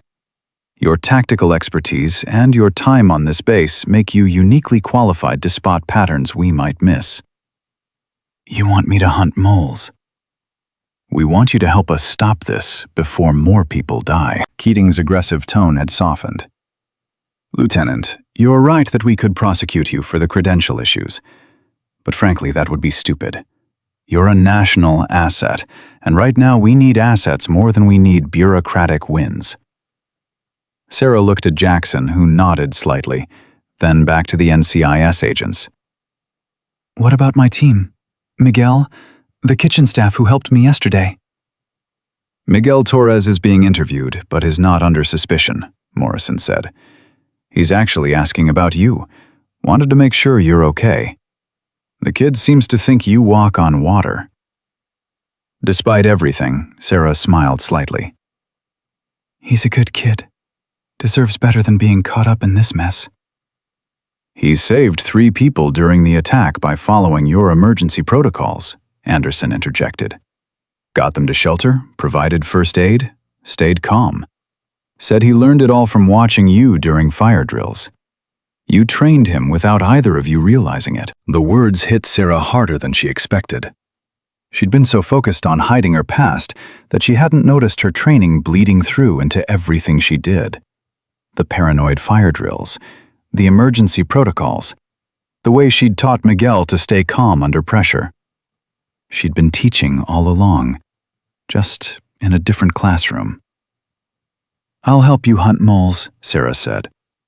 But I have conditions. Keating bristled. You're not exactly in a position to negotiate. Let her talk, Morrison interrupted.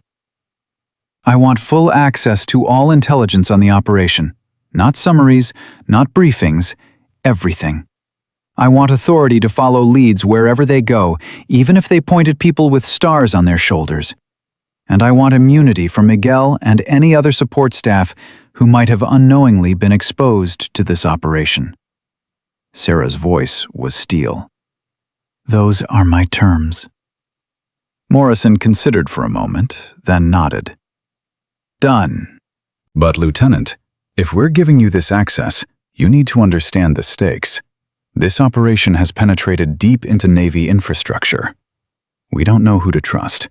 People with decades of service might be compromised. This could go all the way to— I understand. Sarah cut him off. When do we start? Now. Keating pulled out more files.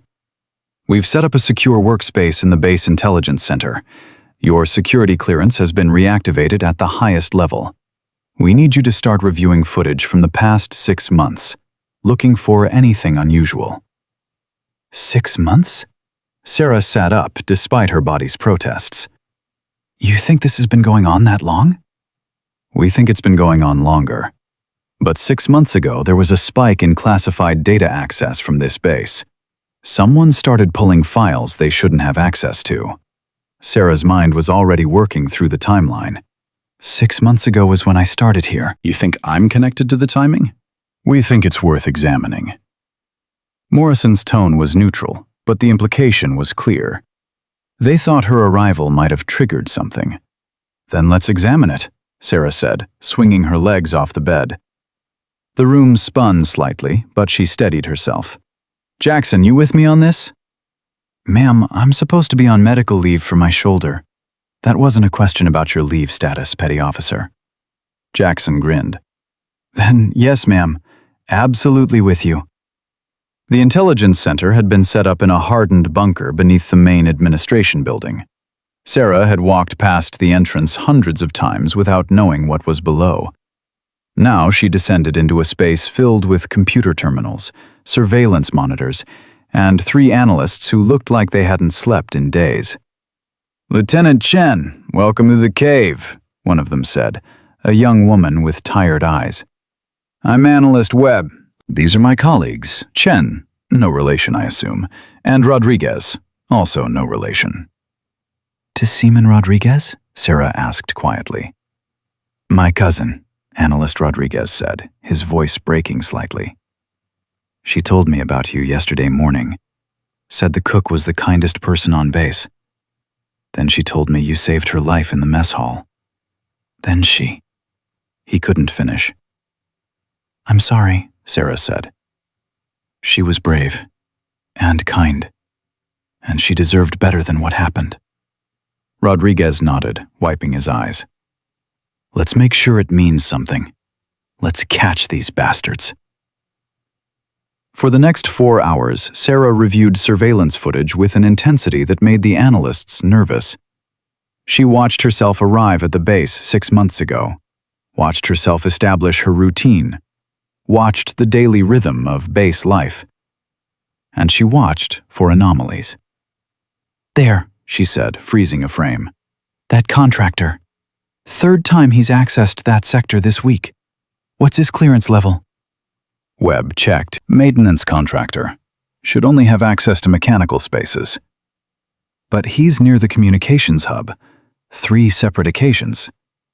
Sarah pulled up more footage. And look at his body language. He's not checking work orders. He's memorizing patrol patterns. That's the same guy you reported before the attack, Jackson said, looking over her shoulder. Yes, which means he's been surveilling for at least a week before I noticed him. Sarah felt sick. How many other indicators did I miss because I was too focused on hiding in my kitchen? Ma'am, you can't. I can, and I will. Sarah's voice was harsh. Pull all footage of this contractor. Where he went, who he talked to, what he accessed. Cross-reference with Janet's access logs. I want to know if they coordinated. The analysts worked quickly, their fingers flying across keyboards.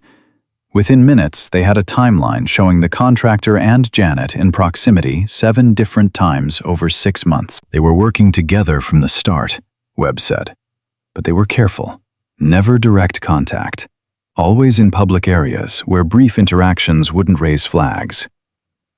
Sarah studied the pattern, her tactical mind processing the implications. This level of operational security requires training. Professional training. We're not dealing with activists or hackers. These are intelligence operatives. Foreign intelligence? Morrison asked. He'd been observing silently from the corner. Maybe. Or domestic elements working with foreign powers. The Russian accents on some of the attackers suggest foreign involvement, but the operational framework is pure American military intelligence doctrine. Sarah pulled up more files. Someone trained these people using our own playbook. The room went silent as everyone absorbed the implications. You're saying someone inside American intelligence trained them? Keating's voice was tight. I'm saying someone with access to classified training materials taught them how we operate. Whether that person is currently inside American intelligence or used to be, I can't tell yet. Sarah switched to personnel files. But I can narrow down who has that level of knowledge. She started pulling files, her 15 years of experience guiding her selections. Special operations veterans, intelligence analysts with field experience, anyone with the training to run a sophisticated penetration operation. The list was uncomfortably long. 73 people on this base alone fit the profile, Sarah said. Multiply that across the 4 attacked installations and we're looking at nearly 300 potential suspects. We don't have time to investigate 300 people, Morrison said. Then we narrow it down. Sarah studied the files, looking for patterns. Webb, pull access logs for classified training materials. Specifically, SEER training protocols, counterintelligence doctrine, and operational security frameworks. Anyone who accessed those files in the past year, Webb worked quickly. 37 people accessed those files. Cross-reference with deployment history. I want anyone who's been overseas in the past 5 years, particularly in areas where they might have been recruited or compromised. 17 people. Now check their financial records. Any unusual deposits, purchases outside their means, offshore accounts. Webb hesitated. Ma'am, that requires a warrant. We have exigent circumstances and national security justification, Morrison interrupted. Do it. The financial analysis took longer, but when the results came through, Sarah felt her blood run cold. 5 people, Webb said. 5 people with the training, opportunity, and financial anomalies that suggest they've been compromised. Sarah looked at the names on the screen. 3 she didn't recognize. 1 was a lieutenant commander she'd served meals to dozens of times. The 5th name made her hands shake. No, she whispered. Ma'am? Jackson asked. Sarah pointed at the screen. Commander Richard Anderson. Base CO. The man who's been coordinating the investigation into the attack. The room erupted in shocked voices, but Sarah was already moving, pulling up Anderson's access logs, his communication records, his movement patterns over the past 6 months. He accessed the files used to plan the attack, she said, her voice hollow. He transmitted data to external servers 3 days before the assault. He positioned resources exactly where they'd be least effective during the attack. Lieutenant, that's the base commander, Keating said. You're accusing him of treason based on evidence. Sarah's voice was ice. Look at the pattern. He hired me 6 months ago. I thought it was random. Thought I just got lucky with a quiet posting. But what if it wasn't luck? What if he hired me specifically because he knew my background and wanted a capable operator on base who was hiding their expertise? Why would he want that? Morrison asked. Because when the attack happened, he needed someone who could mount an effective defense without being part of command structure. Someone who'd act independently, save lives, create chaos that his handlers could exploit. Sarah felt sick. I wasn't here to hide. I was here to be a weapon he could deploy when needed. Jackson shook his head. That's crazy. Why would he save the base if he was trying to help it fall? Because total destruction was never the goal. Intelligence gathering was. They needed the base operational enough to continue generating intel, but damaged enough that security upgrades would give them access to new systems. Sarah pulled up the attack timeline. Look at what they targeted: communications, armory, medical, all areas that would require replacement equipment and new security protocols. Equipment and protocols that Anderson would oversee installing. Giving him access to implement backdoors and surveillance, Webb said, understanding dawning. Oh my God. Where is Anderson now? Sarah asked. Morrison checked his phone, his face going pale. He left the base 20 minutes ago. Said he was meeting with Pentagon officials in Washington. He's running. Sarah was already moving toward the door. We need to stop him before... The lights died. Emergency power kicked in after 3 seconds, bathing everything in red. What the hell? Keating pulled his weapon. Sarah's mind raced through possibilities. He knows. Someone tipped him off that we were getting close. He just cut power to lock down the intelligence center. We're not locked down, Webb said, confused. The door's not sealed. No, but the base is. He just triggered total lockdown protocols. No one gets in or out without his authorization. Sarah felt the trap closing around them. Which means we can't chase him, and he can disappear while we're stuck here trying to restore power and lift lockdown. Override the lockdown, Morrison ordered. Use emergency protocols. Emergency protocols require 2-person authorization, Rodriguez said. Base commander and executive officer. And I'm betting the XO is either compromised or unreachable. Sarah thought fast. There's another way. Lockdown can be overridden from the base control tower by flight operations. If we can get there... That's across the entire base, Jackson said. And if Anderson triggered lockdown, he knows we'll try for the tower. He'll have people waiting. Then we go anyway. Sarah checked her weapons, wincing as the movement pulled at her injured ribs. Because sitting here waiting means he wins. And I'm done letting traitors win. Morrison studied her for a long moment. You're still recovering from serious injuries. You're in no condition. I'm a Navy SEAL, Special Agent. Condition is relative. Sarah's voice carried absolute conviction. Are you coming, or do I go alone? I'm with you, ma'am, Jackson said immediately. Webb stood. I'm an analyst, not a fighter, but I can run communications, coordinate your route, hack systems if needed. I'm in. Rodriguez followed. My cousin died yesterday. I'm not sitting this out. Morrison and Keating exchanged glances, then both nodded. Keating, stay here and coordinate with external agencies, Morrison said. Jen, lead the way. But know this, if Anderson really is the mole, and if he's running, he won't leave loose ends.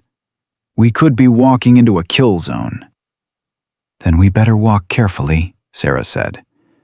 They moved through the base in tactical formation, Sarah on point despite her injuries. The lockdown had sent everyone to shelter positions, leaving the corridors eerily empty. Red emergency lights turned everything into a horror movie landscape. Tower is 800 meters northeast, Webb said from her tablet. Security cameras show 3 armed personnel guarding the entrance. Anderson's people or ours? Sarah asked. Can't tell, but they're not following standard guard protocols. They're positioned for ambush, not security. His people, then. Sarah led them through a maintenance corridor, using the same routes she'd learned during her months of paranoid mapping. We come at them from the maintenance access, hit them before they know we're there. They moved in silence, professional and focused. Sarah's body screamed at her to stop, to rest, but she pushed through the pain. 14 people had died yesterday. Her husband had died 3 years ago. How many more would die if Anderson escaped? The maintenance access brought them out 30 feet from the tower entrance. Sarah could see the 3 guards, weapons ready, eyes scanning the wrong directions. On my mark, she whispered. Suppressed fire, center mass, simultaneous engagement.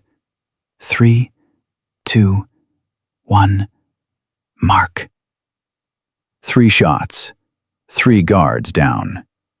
The team moved immediately, securing the entrance. Clear, Jackson reported. But Sarah's instincts were screaming. It was too easy. He wouldn't leave the tower this lightly defended. Maybe he underestimated. The explosion above them answered Jackson's question. The top floor of the tower erupted in flames. He's destroying the override controls, Webb said, horror in her voice. If those burn, we can't lift lockdown. Then we stop them from burning. Sarah was already running for the tower stairs, taking them 2 at a time despite her injuries. Webb, how long until fire spreads to the control systems? 3 minutes, maybe 4. Make it 5. I need 5 minutes. Sarah burst onto the top floor into an inferno. Flames consumed the western side of the room, spreading rapidly toward the control terminals. She could see the override panel, could see the fire creeping closer. Fire extinguishers! She shouted. Jackson and Morrison grabbed extinguishers from the walls, spraying foam toward the controls. The fire fought back, fed by accelerant that Anderson must have placed. Professional work. Of course it was professional. He was a Navy commander with 30 years of experience. Sarah reached the override panel, her hands flying across the controls.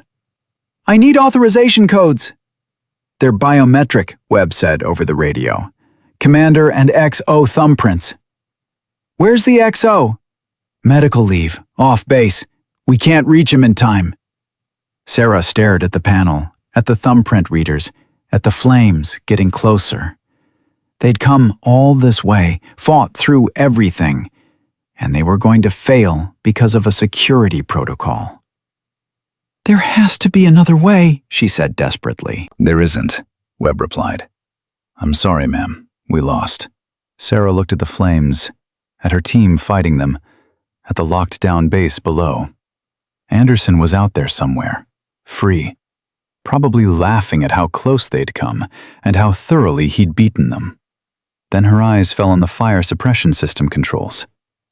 Webb, if I trigger full building fire suppression, will it short out the biometric readers? Maybe. But it might also fry the entire control system and make lockdown permanent. So we're damned if we do and damned if we don't. Sarah's hand hovered over the fire suppression control. Except doing nothing means Anderson wins for sure. At least this gives us a chance. Ma'am, if you're wrong, Jackson started. I know. Sarah triggered the suppression system. halon gas flooded the room, suffocating the fire instantly. Alarms shrieked, the control panels sparked and flickered, and the biometric readers went dark. "No," Sarah whispered, watching the system die. But then, impossibly, the panels rebooted. Emergency power kicked in. The override system came back online, and the biometric requirement was bypassed by the emergency protocols. "It worked," Webb breathed over the radio. "The system defaulted to emergency manual override. You have 30 seconds before it requires authorization again. Do it now." Sarah's fingers flew across the controls, lifting lockdown, opening gates, restoring base access. With 5 seconds to spare, she hit the final command. Lights across the base shifted from red to green. Lockdown lifted. "We're clear," Webb shouted. "You did it, ma'am." But Sarah was already on her radio to base security. "This is Lieutenant Chen. Commander Anderson is attempting to leave the area. I need all gates secured, all vehicles stopped, all personnel detained until we can verify identity. He is not to leave this base. Repeat, Anderson is not to leave." The response was confused. "Ma'am, Commander Anderson is base CO. We can't just—" "He's also a traitor who orchestrated yesterday's attack," Sarah snapped. "Check with NCIS if you don't believe me. But if he gets away, more people will die. Stop him. Now." There was a pause, then, "Ma'am, we have a vehicle approaching the north gate. Commander Anderson is driving. He's demanding we open the gate under his authority." "Do not open that gate. Hold him there. We're coming." Sarah ran for the stairs, her team following. They piled into a vehicle and drove toward the north gate with lights flashing. Sarah's heart pounded as they approached, terrified they'd arrived to find Anderson gone. But when they reached the gate, his vehicle was still there, surrounded by security personnel with weapons drawn. Anderson stood beside his car, hands raised, his face a mask of calm authority. "Stand down," he ordered the guards. "Lieutenant Chen has been under extreme stress." "She's making accusations based on paranoia and trauma." "We have the evidence, Commander," Sarah said, stepping out of her vehicle. Her legs were shaking from exhaustion and pain, but her voice was steady. "Financial records, access logs, communication intercepts. We know everything." Anderson's calm finally cracked. For just a moment, Sarah saw rage flash across his face. "You stupid bitch," he said quietly. "Do you have any idea what you've done? What you've cost?" "I've cost your operation. I've cost your handlers. I've cost you your freedom." Sarah stepped closer. "But I've saved lives. I've protected my country. I've done my job. Can you say the same?" "My job was to serve the truth, not a corrupt system that destroys countries for profit." Anderson's voice rose. "You of all people should understand that, Chen. You've seen what we do overseas. You've watched innocents die for oil and power." "I tried to change it from the inside, tried to expose the corruption." "By getting sailors killed?" Sarah's voice cracked. "By putting weapons in the hands of terrorists? By betraying everyone who trusted you? That's not exposing corruption, Commander. That's becoming it." Anderson lunged for her, but security grabbed him. He fought them, screaming about injustice and betrayal and lies, but they held him firm. "Commander Richard Anderson, you're under arrest for treason, espionage, conspiracy to commit murder, and about 30 other charges I'll let the lawyers figure out," Morrison said, stepping forward with handcuffs. "You have the right to remain silent." Sarah barely heard the rest. Her legs finally gave out, and she sat down hard on the pavement, the adrenaline crash hitting her all at once. Jackson was there immediately, supporting her. "It's over, ma'am," he said gently. "You got him. It's over. But Sarah knew better. Anderson was just one piece. Jan was still out there. Other moles probably existed at other bases. The organization behind this was still operational. It wasn't over. It was just beginning. 3 days after Anderson's arrest, Sarah stood in the rebuilt medical facility, looking at the memorial wall where 14 new names had been added. Captain Rodriguez, Seaman Rodriguez, 12 others who'd died because she hadn't been fast enough, smart enough, paranoid enough. "You can't keep doing this to yourself," Jackson said quietly beside her. "Doing what?" "Taking responsibility for things you couldn't control. Ma'am, you saved hundreds. Those 14 deaths aren't on you. They're on Anderson, on Janet, on the people who planned this attack." Sarah touched Seaman Rodriguez's name, remembering the young woman's smile, her kindness about the cooking. "She told me my food had love in it. 24 hours later, she was dead. How do I reconcile that?" "By honoring her memory, by making sure her death meant something." Jackson paused. "The Secretary of the Navy is here, ma'am. They're waiting for you." Sarah had been avoiding this meeting for 3 days, claiming she needed medical rest. The truth was, she didn't want to face the consequences of her actions. Lying on her application, operating outside authority, the dozen regulations she'd violated while saving the base. "Let's get this over with," she said. The conference room held more brass than Sarah had seen in years. Secretary of the Navy, 2 admirals, the NCIS director, and sitting in the corner, looking uncomfortable in civilian clothes, was Miguel. "Miguel? What are you doing here?" Sarah asked. "They said I should be here for this," Miguel replied nervously.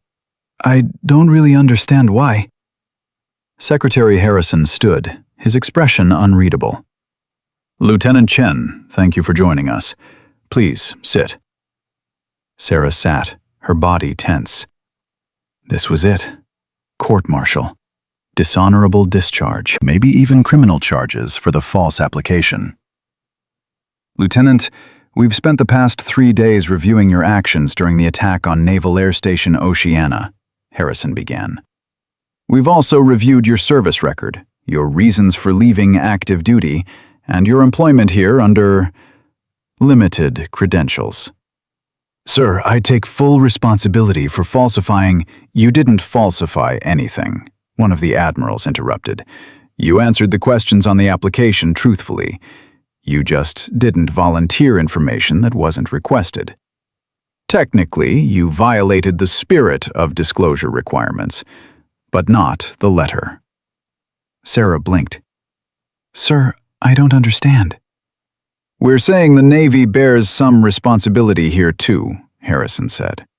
"Our application process should have flagged your military background automatically. The fact that it didn't represents a failure in our systems." A failure that, ironically, positioned you to save 317 lives when this base came under attack. "So you're not prosecuting me?" "We're promoting you." Harrison slid a folder across the table. "Effective immediately, you're being recalled to active duty with the rank of Lieutenant Commander. You'll be assigned to a joint task force hunting the organization behind these attacks. Your expertise in both tactical operations and intelligence analysis makes you uniquely qualified." Sarah stared at the folder, unable to process what she was hearing. "Sir, I can't. I left active duty because I couldn't handle the pressure anymore. Because watching people I trained die was destroying me." "I know. I read your psychological evaluations after the training accident." Harrison's voice was gentle. "But Lieutenant, you've spent the past 3 days beating yourself up over 14 deaths while ignoring 317 lives saved. That's not rational. That's trauma, and we're not going to let trauma make your career decisions." With respect, sir, it's my decision to make. It is, which is why this is an offer, not an order. Harrison leaned forward. But before you refuse, I want you to understand what's at stake. Anderson has given us significant intelligence in exchange for a reduced sentence. The organization behind these attacks is called Prometheus. They're a network of current and former military and intelligence personnel who believe the U.S. government has become corrupt and needs to be exposed. Whistleblowers? Sarah asked. Terrorists, the NCIS director corrected. They justify violence as necessary to expose corruption. They've penetrated every branch of the military and multiple intelligence agencies, and they're planning something big, something that makes these base attacks look like a warm-up exercise. Sarah felt cold dread settle in her stomach. What kind of something? We don't know. Anderson claims he wasn't privy to the top-level planning, but intel suggests they're targeting civilian infrastructure this time. Power grids, water treatment, transportation hubs, things that would create mass casualties and national chaos. How soon? Weeks, maybe days. Harrison's expression was grim. Lieutenant, we need you. Not just because you're a brilliant operator, but because you think like them. You've seen military corruption. You've questioned your service. You understand the mindset that drives people to do terrible things for what they believe are good reasons. That doesn't mean I can infiltrate them or predict their actions. No, but it means you can understand them. And understanding your enemy is the first step to defeating them. Harrison stood. Think about it, but think fast. Because while you're deciding, Prometheus is moving forward with whatever nightmare they're planning. The meeting ended, and Sarah walked out in a daze. Miguel caught up with her in the hallway. Boss, can we talk? Sarah realized she hadn't spoken to him since the attack. Miguel, I'm sorry I didn't tell you the truth about who I was. Are you kidding? You're a hero. You saved everyone. Miguel's eyes were shining. I told my mom what happened. She cried. She said she's been praying for years that someone would protect me, and God sent me a guardian angel disguised as a cook. I'm not an angel, Miguel. I'm just someone who did what needed to be done. That's what angels do, boss. Miguel pulled out his phone, showing Sarah a news article. You're famous. They're calling you the Legend of Oceana, the woman who hid in plain sight and saved hundreds. Sarah skimmed the article, feeling increasingly uncomfortable with the heroic narrative. It didn't mention the 14 dead, didn't mention her failures, just portrayed her as some kind of action hero who'd been secretly protecting the base all along. This isn't accurate, she said. I wasn't protecting anyone. I was hiding. You were healing, Miguel corrected. There's a difference. And when people needed you, you stepped up. That's not hiding, boss. That's being human. His words hit harder than Sarah expected. She'd been so focused on her failures, her fears, her trauma, that she'd forgotten the basic truth. She was human. Flawed, damaged, but still capable of doing good. Miguel, what are you going to do now? She asked, changing the subject. Actually, that's why I wanted to talk to you. Miguel looked nervous. The Navy offered me a position. Not cooking, well, sort of cooking. They want me to help develop nutritional programs for special operations teams. Said my work during the attack showed leadership potential. But I'd have to enlist, go through training, the whole thing. Do you want to do it? I don't know. A week ago, I was just trying to survive, trying to save enough money for culinary school. Now I'm being offered a chance to serve my country. But it's scary, you know. What if I'm not good enough? What if I fail? Sarah looked at this kid who'd shown such courage during the attack, who'd saved lives by following protocols he didn't even know he'd learned, who was standing here asking for guidance from someone he still called boss, despite everything that had changed. You want my advice? Sarah asked. please. Fear of failure is healthy. It keeps you sharp, keeps you careful. But letting that fear make your decisions means you've already failed. Sarah thought about her own choice ahead. If you want to serve, serve. If you want culinary school, do that. But whatever you choose, choose it because it's right for you, not because you're afraid of the alternative. Miguel nodded slowly. What are you going to do? About their offer? I don't know yet. Well, when you figure it out, will you tell me? Because whatever you do, I kind of want to do it too. You've been teaching me for 9 months without either of us knowing it. I'd like to keep learning from you. Sarah felt something crack in her chest.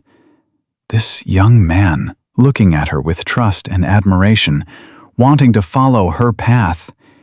It was terrifying and humbling in equal measure. Let me think about it, she said. Give me 24 hours. Sarah spent those hours walking the base, visiting the kitchen where her peaceful life had existed, the mess hall where she'd saved hundreds, the medical facility where 14 had died. She talked to sailors who thanked her, officers who praised her, commanders who wanted her expertise. But the conversation that mattered most happened in her quarters late that night, when she sat alone looking at her husband's final letter. She'd read it 1,000 times, but tonight the words hit differently. Sarah, if you're reading this, I'm gone. And you're probably thinking about giving up, about hiding, about running from the life we built together. Don't. You're the strongest person I know, the bravest, the most capable of making impossible choices and living with them. The world needs you. Our country needs you. And more importantly, you need you. Don't hide from who you are because I'm not there to watch your back anymore. Be the warrior we both know you are. Be the woman who saves lives. Be Valkyrie. I love you. Always. Marcus. Sarah folded the letter carefully, tears streaming down her face. Marcus had known she'd try to run, had known she'd need permission to be herself again. He'd given it to her 3 years ago. She just hadn't been ready to accept it. Until now. The next morning, Sarah walked into Secretary Harrison's office with her decision made. I'll take the position, she said, but I have conditions. Harrison smiled slightly. You and your conditions. Let's hear them. Miguel Torres gets a slot in the Naval Academy prep program if he wants it. Full scholarship. No questions about his background or family situation. He's earned that chance. Done. What else? I want Jackson on my team. He's proven himself in combat. He understands tactical operations, and I trust him. Trust matters more than experience in this work. Agreed. Anything else? Sarah hesitated, then spoke the truth she'd been avoiding. I want authorization to visit the families of the 14 who died. I want to look them in the eye and tell them what happened. Not a sanitized official version, the real story. They deserve to know. Harrison's expression softened. Lieutenant Commander, that's not required. In fact, it's probably not advisable from a legal perspective. I don't care about legal perspectives, sir. I care about honoring the dead. Those 14 people died while I was on duty, while I was responsible for base security, whether I had the official title or not. Their families deserve to hear from me personally. It's going to be painful. Some of those families might blame you. They should. I blame me too. Sarah's voice was steady, despite the tears in her eyes. But that doesn't absolve me from the responsibility of facing them. Harrison studied her for a long moment, then nodded. Approved. I'll make the arrangements. But Lieutenant Commander, remember this. Grief and guilt are not the same thing. Feel the first, but don't let the second destroy you. Over the next 2 weeks, Sarah visited 14 families. Some welcomed her with tears and gratitude, thanking her for trying to save their loved ones. Others met her with anger and accusations that tore at her soul. She took it all, accepted it all, because they had earned the right to their feelings. The visit that broke her was to Seaman Rodriguez's mother. Mrs. Rodriguez lived in a small apartment filled with photos of her daughter. She welcomed Sarah with a hug that felt like absolution and condemnation at once. "You fed my baby," Mrs. Rodriguez said, her accent thick with emotion. "She called me every week and told me about the cook who made such good food, who smiled at her, who made her feel like someone cared. That was you." "Yes, ma'am." "And you tried to save her. You saved so many others." "I did, but I couldn't save her. I'm so sorry." Mrs. Rodriguez took Sarah's hands in her own. "Mija, my daughter died because evil people did evil things, not because you failed. She died knowing she was valued, knowing someone cared enough to risk everything to protect her. That's more than many people get. It's not enough. No, it's not. But it's what we have." Mrs. Rodriguez pulled out a photo. "This is Maria at her high school graduation. She was going to be the first person in our family to go to college. Naval program was going to pay for it.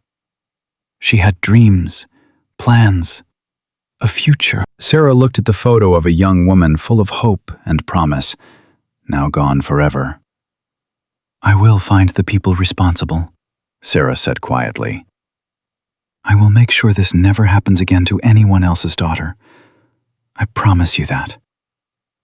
"I know you will, because that's who you are. My Maria knew it. She told me the day before she died that she wanted to be like you when she grew up. Strong, kind, capable. She saw the warrior in you even when you were trying to hide." The words stayed with Sarah as she threw herself into hunting Prometheus. The task force assembled quickly. Jackson, several NCIS agents, intelligence analysts, and a rotating cast of specialists depending on what leads they were chasing. The work was brutal. 14-hour days reviewing intercepts, analyzing financial records, tracking suspects across 3 continents. They uncovered a network that went deeper than anyone had imagined.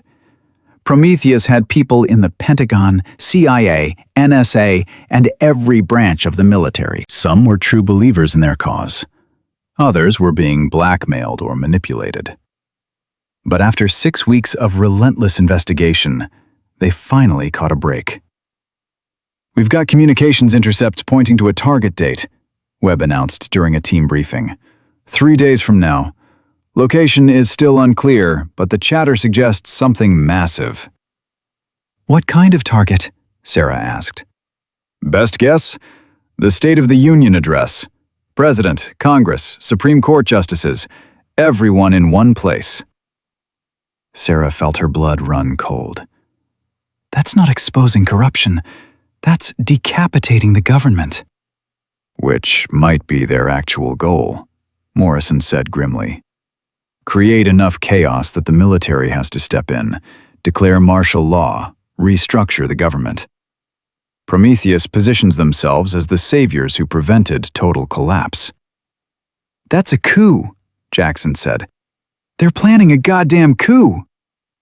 "And we have 3 days to stop it." Sarah's mind was already racing through contingencies. "We need to identify their operatives inside the security apparatus for the address. Anyone with access to the capital, the surrounding areas, anything that could be weaponized." The team worked around the clock for 72 hours. They identified 17 Prometheus operatives in positions that could compromise security for the State of the Union.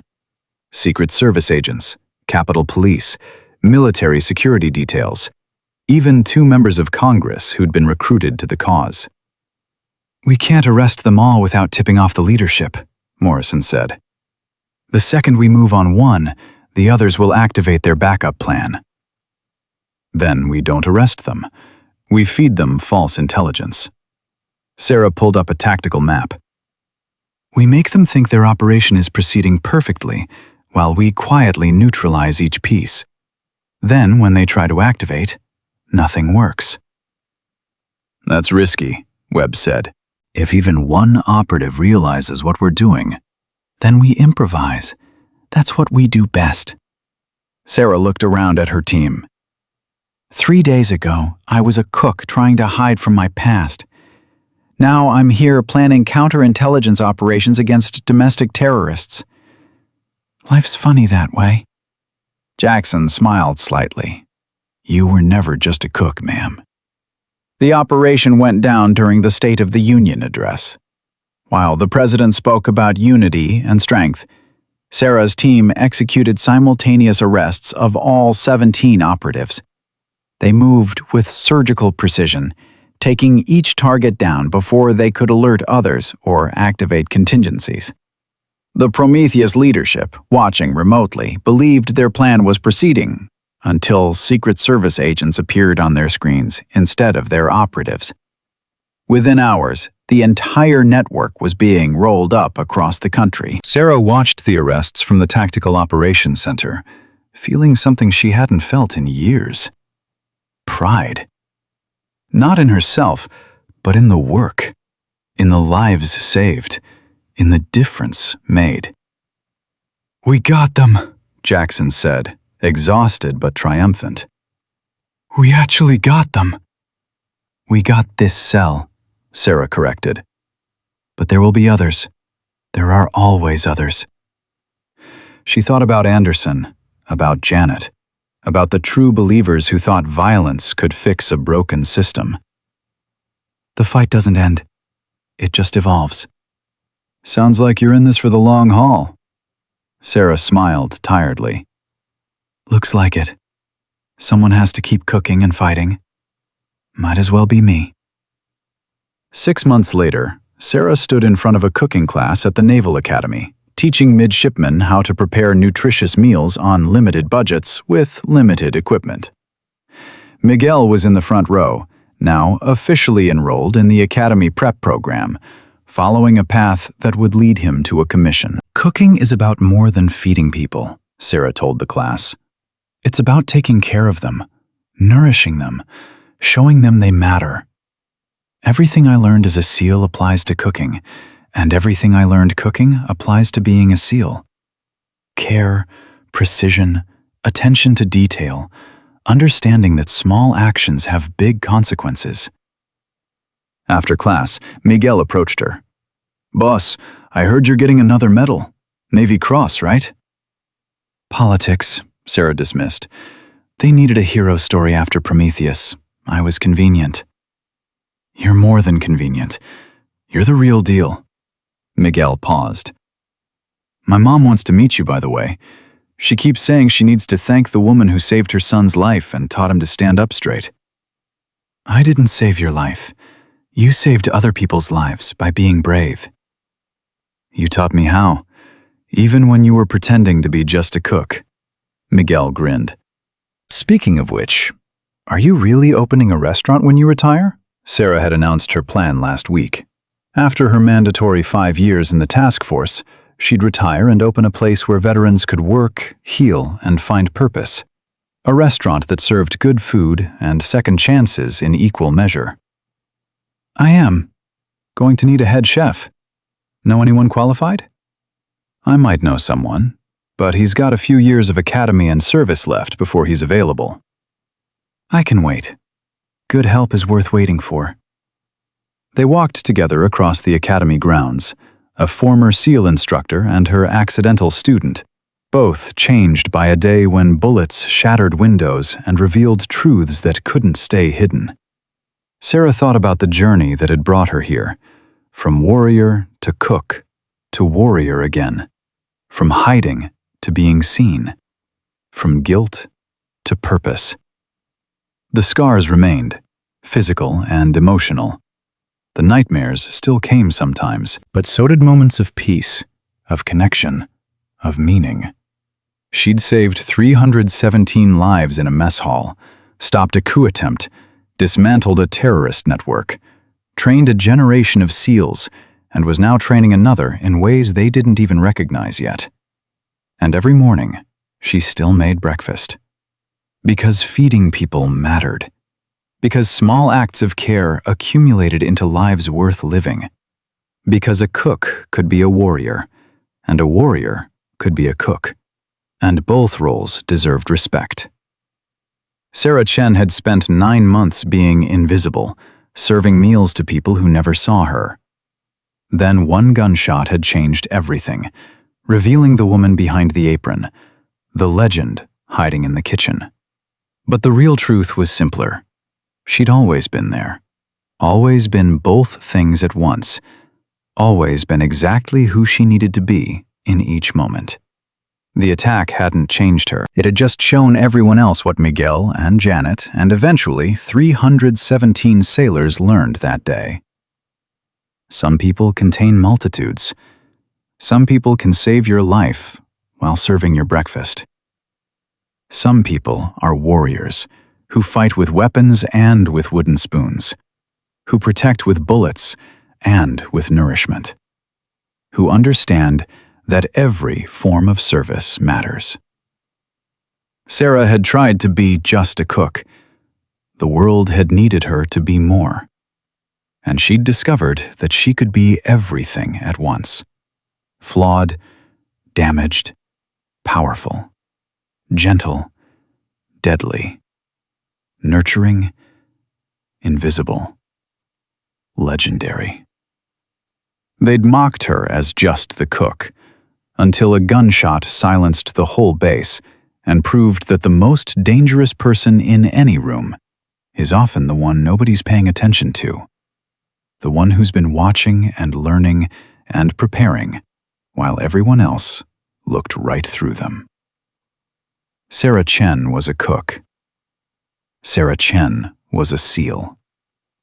Sarah Chen was a hero. And she was done apologizing for being all of those things at once, because the world needed people who refused to be just one thing, who embraced every part of themselves and used it all to make a difference.